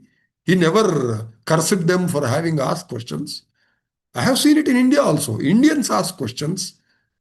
Some people, like P.N. Murthy, asked him questions. There was a young devotee who came to the ashram and asked him questions. A totally unknown guy, okay? But he claimed to be a rationalist, and then he came and asked Swamiji questions. Swamiji answered all his questions. He was not angry at him. He taught him, okay? He taught him a lesson, but he was not angry at him. He treated him like a child, his own child, like he treated all of us. Okay, ma? Now, I hope this clears the answer. So, I mean, why am I giving you all this argument?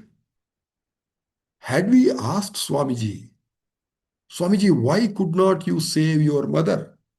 Like the questions that you are raising now, you know. She was lying in the bathroom for so long. Why did you not go there in the astral form and try to see that she is fallen and you go and save her? Was her time up? If so, then earlier what happened? We heard that when we read that you went to the Yamaloka and then you brought her back. Then was that a mistake of the Yamadharmaraja or his soldiers? Then was this not a mistake? Did they have to cheat you to take her life? This time only? Could they not have cheated you earlier? We could have asked him all those questions and we could have got the answers. Okay. Right now, I'm giving you the answers that I got in a different context. Two different contexts. I am trying to put together those answers and then trying to build an answer for you. Right. So finally, the answer that I am giving you is that we don't have clarity on what exactly the reason was for Swamiji to allow his mother to die at that time. Okay? Only Swamiji could have told us that. Who else will tell us, and how will they tell us? Tell me. How will anybody else know why Swamiji did not interfere with his mother's death and save her? Nobody else can give us the answer. Only Swamiji can give us. So, what I am doing is what best I can do, trying to derive that answer from other answers that he has given to other questions. Similar questions, but in different contexts. Okay?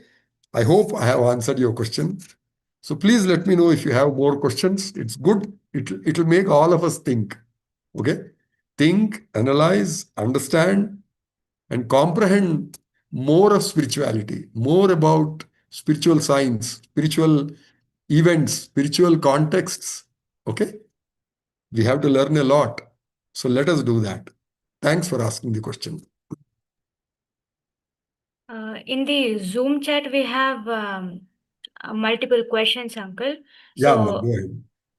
Lalita Akka has asked some questions, so I would like her to ask. So I she mean, can. if she is here, then I would like that.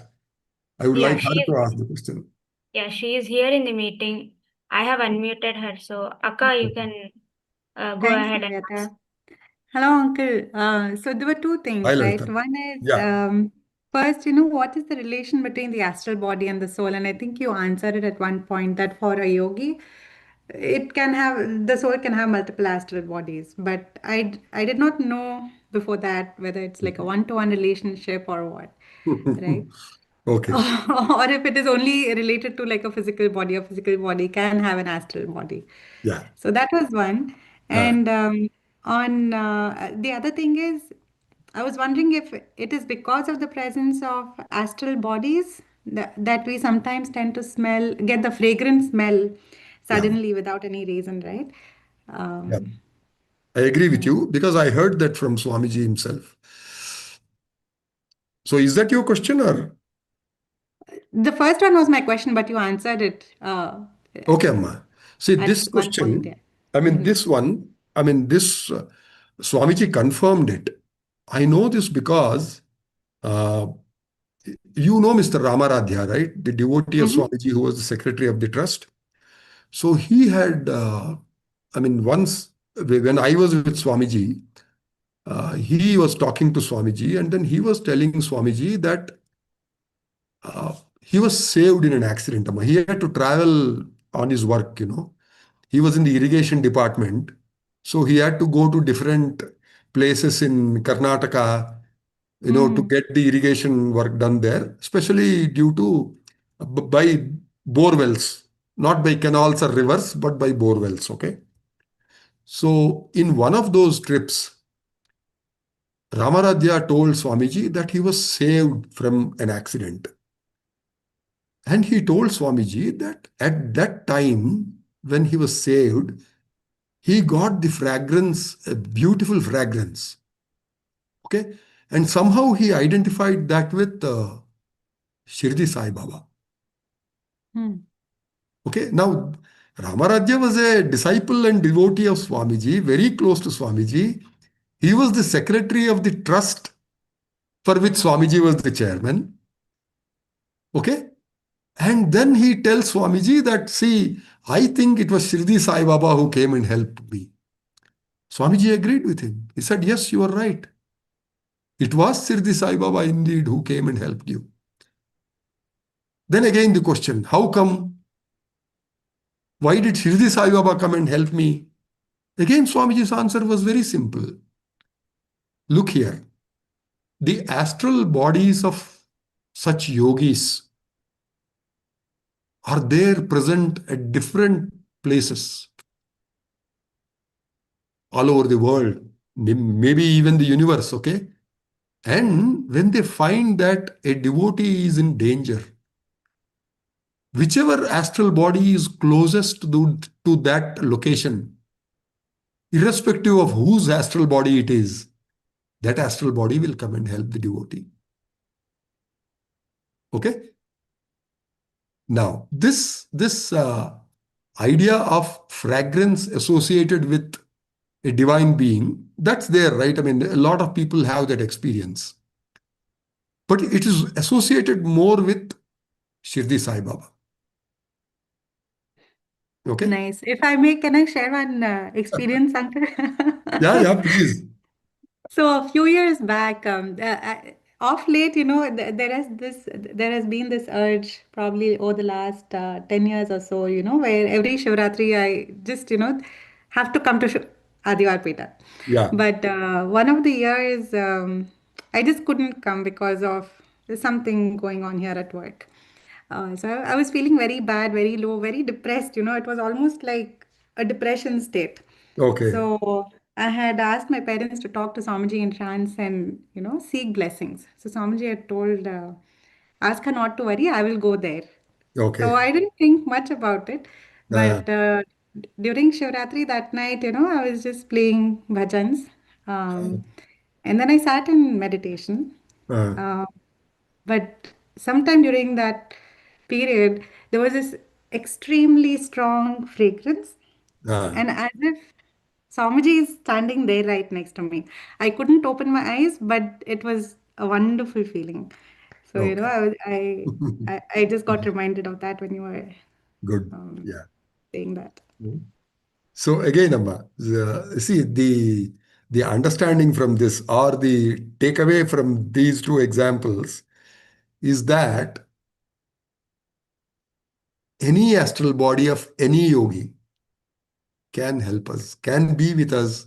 No, not to save us from an accident or something like that, right? Even to give us joy from your example, okay? I mean, you just desired that you should get some joy, some spiritual joy, right? Because it was Shivaratri and you missed going to Adivarapeta. So then there was the fragrance. Now, I can't tell you which yogi gave you that fragrance, right? I I'm cannot be sure it very was sure. Swamiji. No, I cannot be very. How can you be very Yeah. sure that it is Swamiji unless you You actually know, saw him? Right? correct. But Yeah, going back to that same example of Ramaradhya uncle, right? yeah. Yeah. He knew it was, he felt it was Shirdi Sai Baba when he got that smell. Yeah. So in a similar way, I'm saying, when I had that fragrance, I knew it was Swamiji there. Okay. Then later I Again, realized, after I woke up see, from dhyan that, no, Swamiji also used to tell us that all yogis are the same, right? hmm, Yeah. So there is another question I wanted to take up today about the lineages of gurus. Okay, I could not because of lack of time. So I'll try to take it up next time. Hmm? Yeah. Any other question, Navya? Yeah, uncle. We have questions from Vijayalakshmi auntie also. Okay. Uh, she is in the meeting, but she asked me to ask the question. Okay. The question is, Swamiji could take multiple astral bodies. Yeah. So he could have with one astral body saved Pichaya and with another body done tapas. Ah, Why he did not create multiple astral bodies? ah, If Pichaya was saved, the ah. future tapasvi could have got some assurance that Guru will help. Hmm. Most tapasvi had an unfortunate end to tapas. It Yeah. is demotivating, isn't it? Yeah, I have to agree with your reasoning, Amma, but all that I can say is, do we know what tapas is? Do we know what the conditions for tapas are? I mean, we know a few of them because of what we actually witnessed. Okay. In the sense, okay, so let me talk about what I learned from that. This was from the tapas that was performed by Swami Kena. I used this example earlier also. He was given a room. He was asked to remain in the room, not to talk to anybody else at all, not even to the attendant who brings food for him. Okay. Except when Ken had something to talk to Swamiji, something to convey to Swamiji, then he was supposed to talk to the attendant who brings the food to him. That's all. No other communication with anybody at all. Even if Ken wanted some exercise, he could come out of his room only at night when everybody else is asleep. Again, that condition is to make sure that he doesn't meet anyone, he doesn't talk to anyone. Do we understand why that requirement is there for tapas? No, all that I'm saying is this. We don't really know what tapas is. Why these conditions in tapas? Earlier I was asked another question. What kind of a food can we take when we are performing tapas? I mean, that we could easily figure out because the person is sitting all the while, is not doing any exercise, and he cannot get up once in a couple of hours to go to the toilet to relieve himself, right? So that will disturb his tapas. So he changes his food. He takes only milk and fruit so that it is very easily digestible with absolutely no exercise, and he doesn't have to go to the toilet every now and then. No, he is going to get up maybe once or twice in a day, 24 hours, right? No, so these are things that we can easily figure out. Okay. Now, why could not Swamiji go in an astral form and save somebody and take care of the tapas also? Can an astral form do the tapas? Is a physical body required? I mean, I don't know the answers to all these questions. Okay. Now, how exactly did Swamiji prevent Pichaya from dying the earlier 3 times? Do we know that? Did Swamiji's astral body, only one astral body, have any role in that? If so, what was the role? You understand, Amma? We are assuming a lot of things. I mean, we are assuming that an astral form of Pichaya went there and then saved him. How? Pichaya drank the milk. Pichaya drank the poisoned milk, but he did not die. So how could an astral form help him do that? Okay. Now, on the other side, one of the astral forms can do tapas. I don't know if that is correct.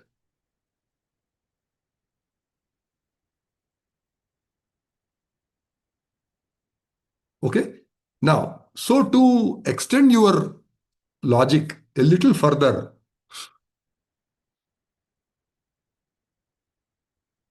Swamiji had to do 1 year tapas.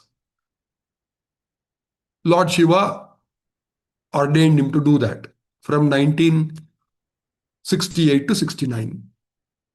Swamiji could have put his astral body in another devotee and made him do tapas, and Swamiji could have traveled all over the country like he used to do in earlier years. Why did he not do that?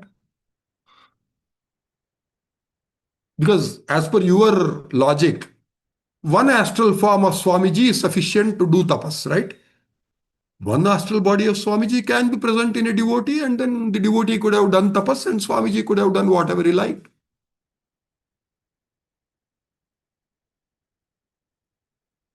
Well, all that I am saying is, I don't know the answer to that, right? I don't have any other way of deriving the answer also for this question. Okay?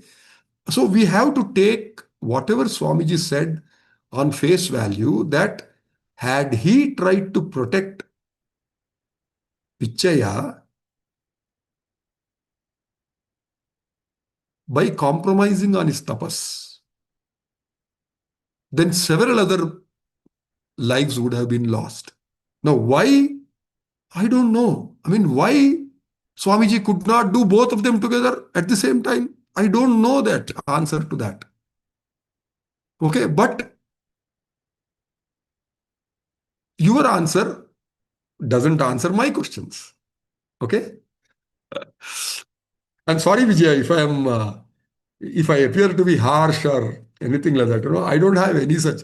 I mean, I am happy that you asked the question and you made us all think about it. Okay, it's good. We have to continue thinking and analyzing like that. Okay, but then again, without learning a science, I mean, I think you are also an electronics and communication engineer. I am also an electronics and communications engineer.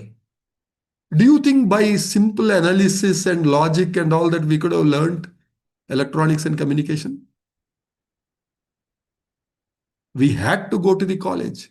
We had to spend 4 years there, listen to all the lectures, read all the books, give all the examinations, go to the labs, perform the experiments, gain experience. Only then we became engineers, right?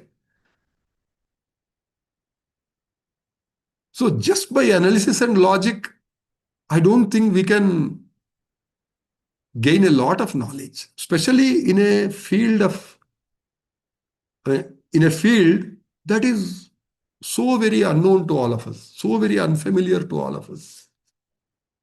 Okay? I mean, the same thing applies to medicine. The same thing applies to all other sciences also. Okay? It requires dedicated study, both theoretical study and also practical experience, experiments, and understanding years together to really be able to answer a new question in that particular science. Right?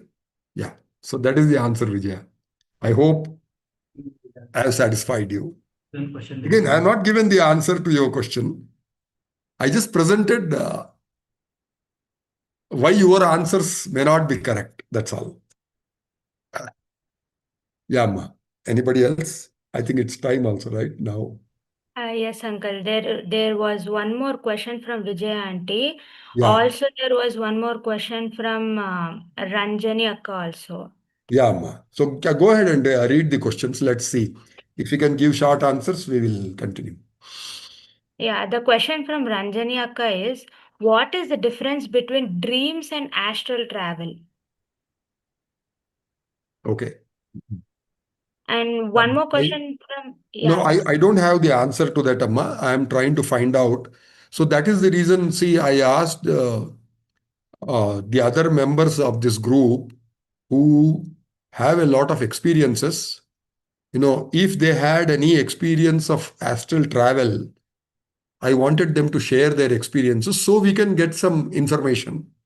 We can get some understanding of that. And then we will be able to clearly say what is the difference between a dream and an astral experience. Okay. I hope my understanding of your question is correct. So you are saying that one could be just a simple dream like we have, like everybody has. Okay. And the other could be an experience that I had when I came out of my physical body as an astral body and was traveling around somewhere, right? So, how do you make out which of them is an astral experience, which of them is merely a dream? You know, a uh, what shall I say, a fabrication of our mind, right? So, how do you make this difference? I don't know, Ma. I'm trying to figure out. Okay, so let's see if I succeed. I'll let you know about that. Yeah, Amma, the other question from Vijaya. Uh, the question is, what way the death of Swamiji's devotee different from non-devotees? Does Yamaraj give concession to devotees?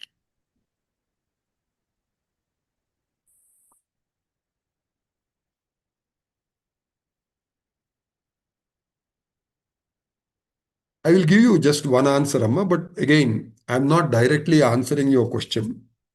I mean, normal logic and thinking tells us that there should be no difference, right?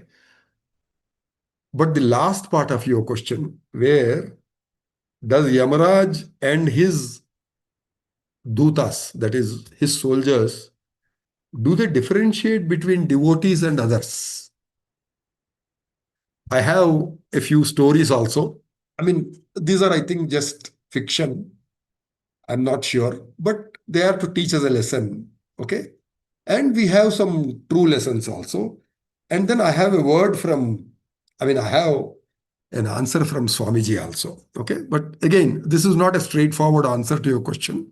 It's a roundabout answer, but I think you will get the point. Swamiji had made a strict rule at the ashram that everyone should work at the ashram, seva. Whatever kind of seva you are interested in. It could be working in the garden, or it could be working in the office, or it could be cleaning rooms, preparing garlands, working in the temple, or cooking food in the kitchen, right? And I think I told you this earlier that during this time of Swamiji, there were absolutely no paid employees in the ashram. Zero employees, okay? Not even a single person was paid a salary to do work in the ashram. Those who are staying in the ashram.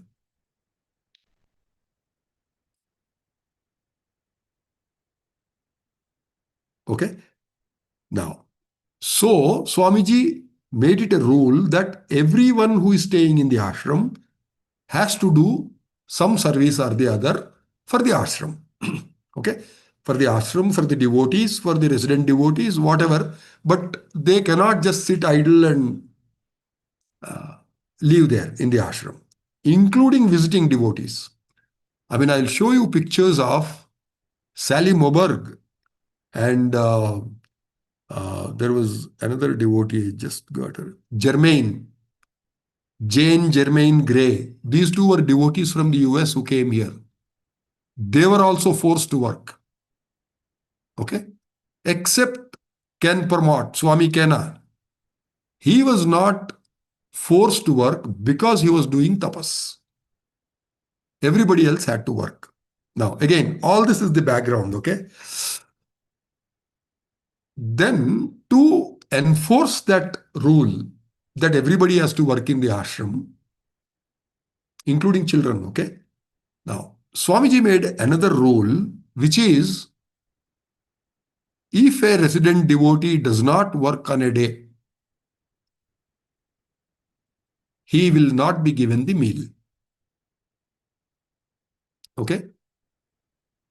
Now, there could be some exceptions, meaning, a person was sick, and that is the reason he could not work that day. So, what do you do to him? Right? So, in such a case, that person has to come and inform Yashoda Akka, who was the manager for all the devotees who were residing in the ashram, and inform her as to what the problem is and why he could not come to work on that day, work in the ashram on that day. The reasons could be like he had gone out on ashram work to fetch the feed for the cow or to get medicines for Swamiji. It could be like this, or to go and buy vegetables and groceries from the market. So his time was lost there, so he could not come and work in the ashram like this. Okay? And for people who had no reason, no valid reason to not work in the ashram, and if they did not work in the ashram, they were not given food. This was a rule enforced by Swamiji. I mean, it was a rule which was made by Swamiji but enforced by Yashoda Akka.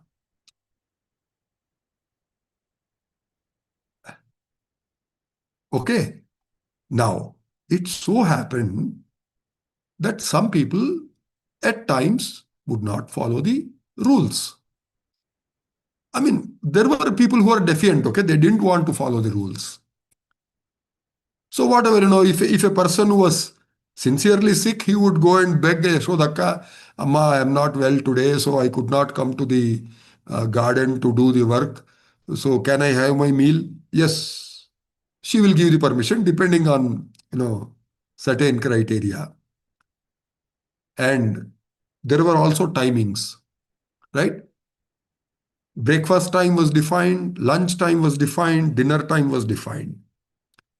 If you come out of these timings, you are not given food. Again, you have to go and seek permission from Yashoda Akka. Okay?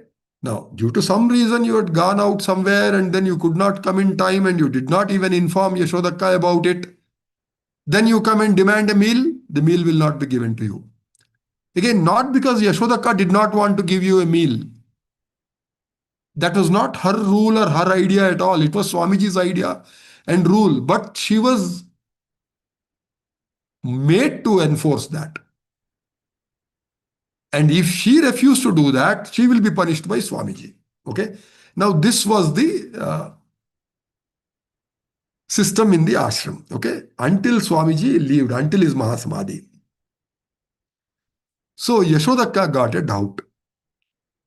So, this doubt was bothering her a lot for a long time. So, finally, she picked up the courage and then she approached Swamiji, probably when she was feeding him, because that is the time that she had, that she could spend with Swamiji, okay, closely, alone. She couldn't have asked this in front of all the others. This is regarding the enforcement rule. So she asked Swamiji, I am punishing a few people by not giving them meals, by not allowing them to have a meal at the ashram. I think that is a papa. And I am going to earn a lot of papa because of that. Okay? See, there is actually a background to this, which is, it was Yashoda who was feeding us, basically. Okay? Because the ashram didn't have any other income. So now, on one hand, she is the one who is feeding all of us. But Swamiji put a restriction saying that those who do not work, you are not supposed to feed them. So she went back to Swamiji and said, Swamiji, I am starving some people. They are not having a meal because of me. I am not letting them have a meal. Then Swamiji suddenly got angry. He said, don't worry about that. It is Swamiji who told you to do it. So simply follow the rule that Swamiji gave you. So again she insisted, Swamiji, you are telling me this now. I am following the rule that you told me because you are my guru. Tomorrow when Yamadharmaraja takes me there and gives me punishment for not feeding these people, what shall I do? I will have to bear the punishment. I'll have to endure the punishment. Swamiji said, no. When Yamadharmaraja or whoever asks you, why did you not feed these people? Tell him that Shivabalayogi, my guru, asked me not to feed them for such and such a reason. And you will not be punished. Okay, Amma? Now look at your question. Does Yamadharmaraja or his soldiers have any preference for devotees? Do they compromise on any rules for devotees?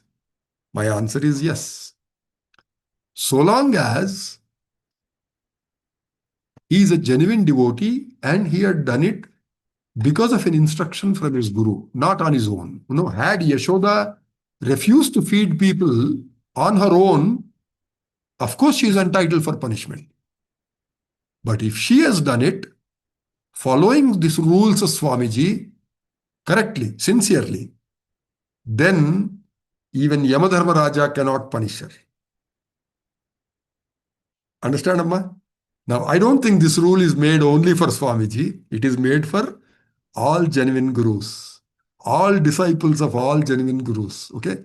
They will get this concession from Yamadharmaraja. And I have other stories also to tell you on this subject. Let me pick a story in the next session. Okay? Again, but as I told you, that I think is a fiction. I'm not sure. I don't think it is from our scriptures, but it is a fictitious story that is told, but with a very, very good, very noble intention behind that. Okay? Yeah.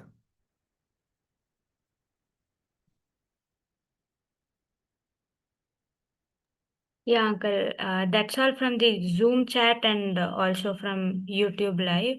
Okay, Amma. Yeah, I think it's time, right? It's already 9:15 now. So let us close the session now because the people who are on the meeting may have other works to do, other commitments. So let us not Thanks. extend it beyond Thank this. you, Jagadish. Yeah, it's coming to midnight here as well. Thanks, Chandra. So Yeah. I they're think it's very, past midnight, right? yeah, it's coming. So thank you so much for engaging us in such Yeah. thoughtful and sincere efforts in, spreading Thanks, Chandra. Swamiji's words. Thank you. Thanks for your patience and listening to all that I'm talking. Yeah. Thank you. Balayogi Maharaj ki jai. Jai. అంతేనమ్మా ఇంకా ఎవరన్నా ఉన్నారు? అంతే uncle. Okay అమ్మా, right.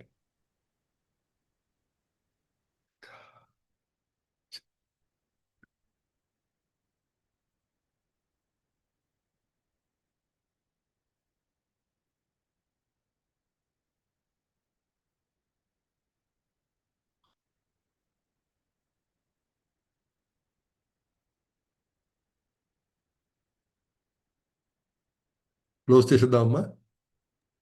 Uncle చెప్పమ్మా. ఇంకా కొత్త స్వామీజీ devotee అనుకుంటా అంకుల్. తన అవును. పేరు జేమ్స్ ఎన్వై అని రాసింది, న్యూయార్క్. అవునమ్మా, అవునమ్మా. అంటే జేమ్స్ అంటే ఎవరో నాకు తెలీదు, కానీ అదే న్యూయార్క్ నుంచి నేను కూడా చూశాను. ఏంటి చెప్పు. జస్ట్ చెప్దామని అంకుల్. ఓకే. అంటే జస్ట్ ఫర్ ఇన్ఫర్మేషన్ చెప్తున్నావు కదా, uncle that person he's join the meeting అని. తను జాయిన్ అయ్యారు, ప్లస్ చాట్ లో థ్యాంక్ యూ అని కూడా పెట్టారు. అలాగే. ఓకే. న్యూయార్క్ లో థ్యాంక్స్ జేమ్స్. వెళ్ళిపోయారు. Welcome. And if you want to participate in the other meetings and if you want to ask questions, you can just send us your number and we will add you to the Satsang WhatsApp group of Swamiji. And you can send us questions there. We will try to answer those questions. Okay. Thanks for being in the group.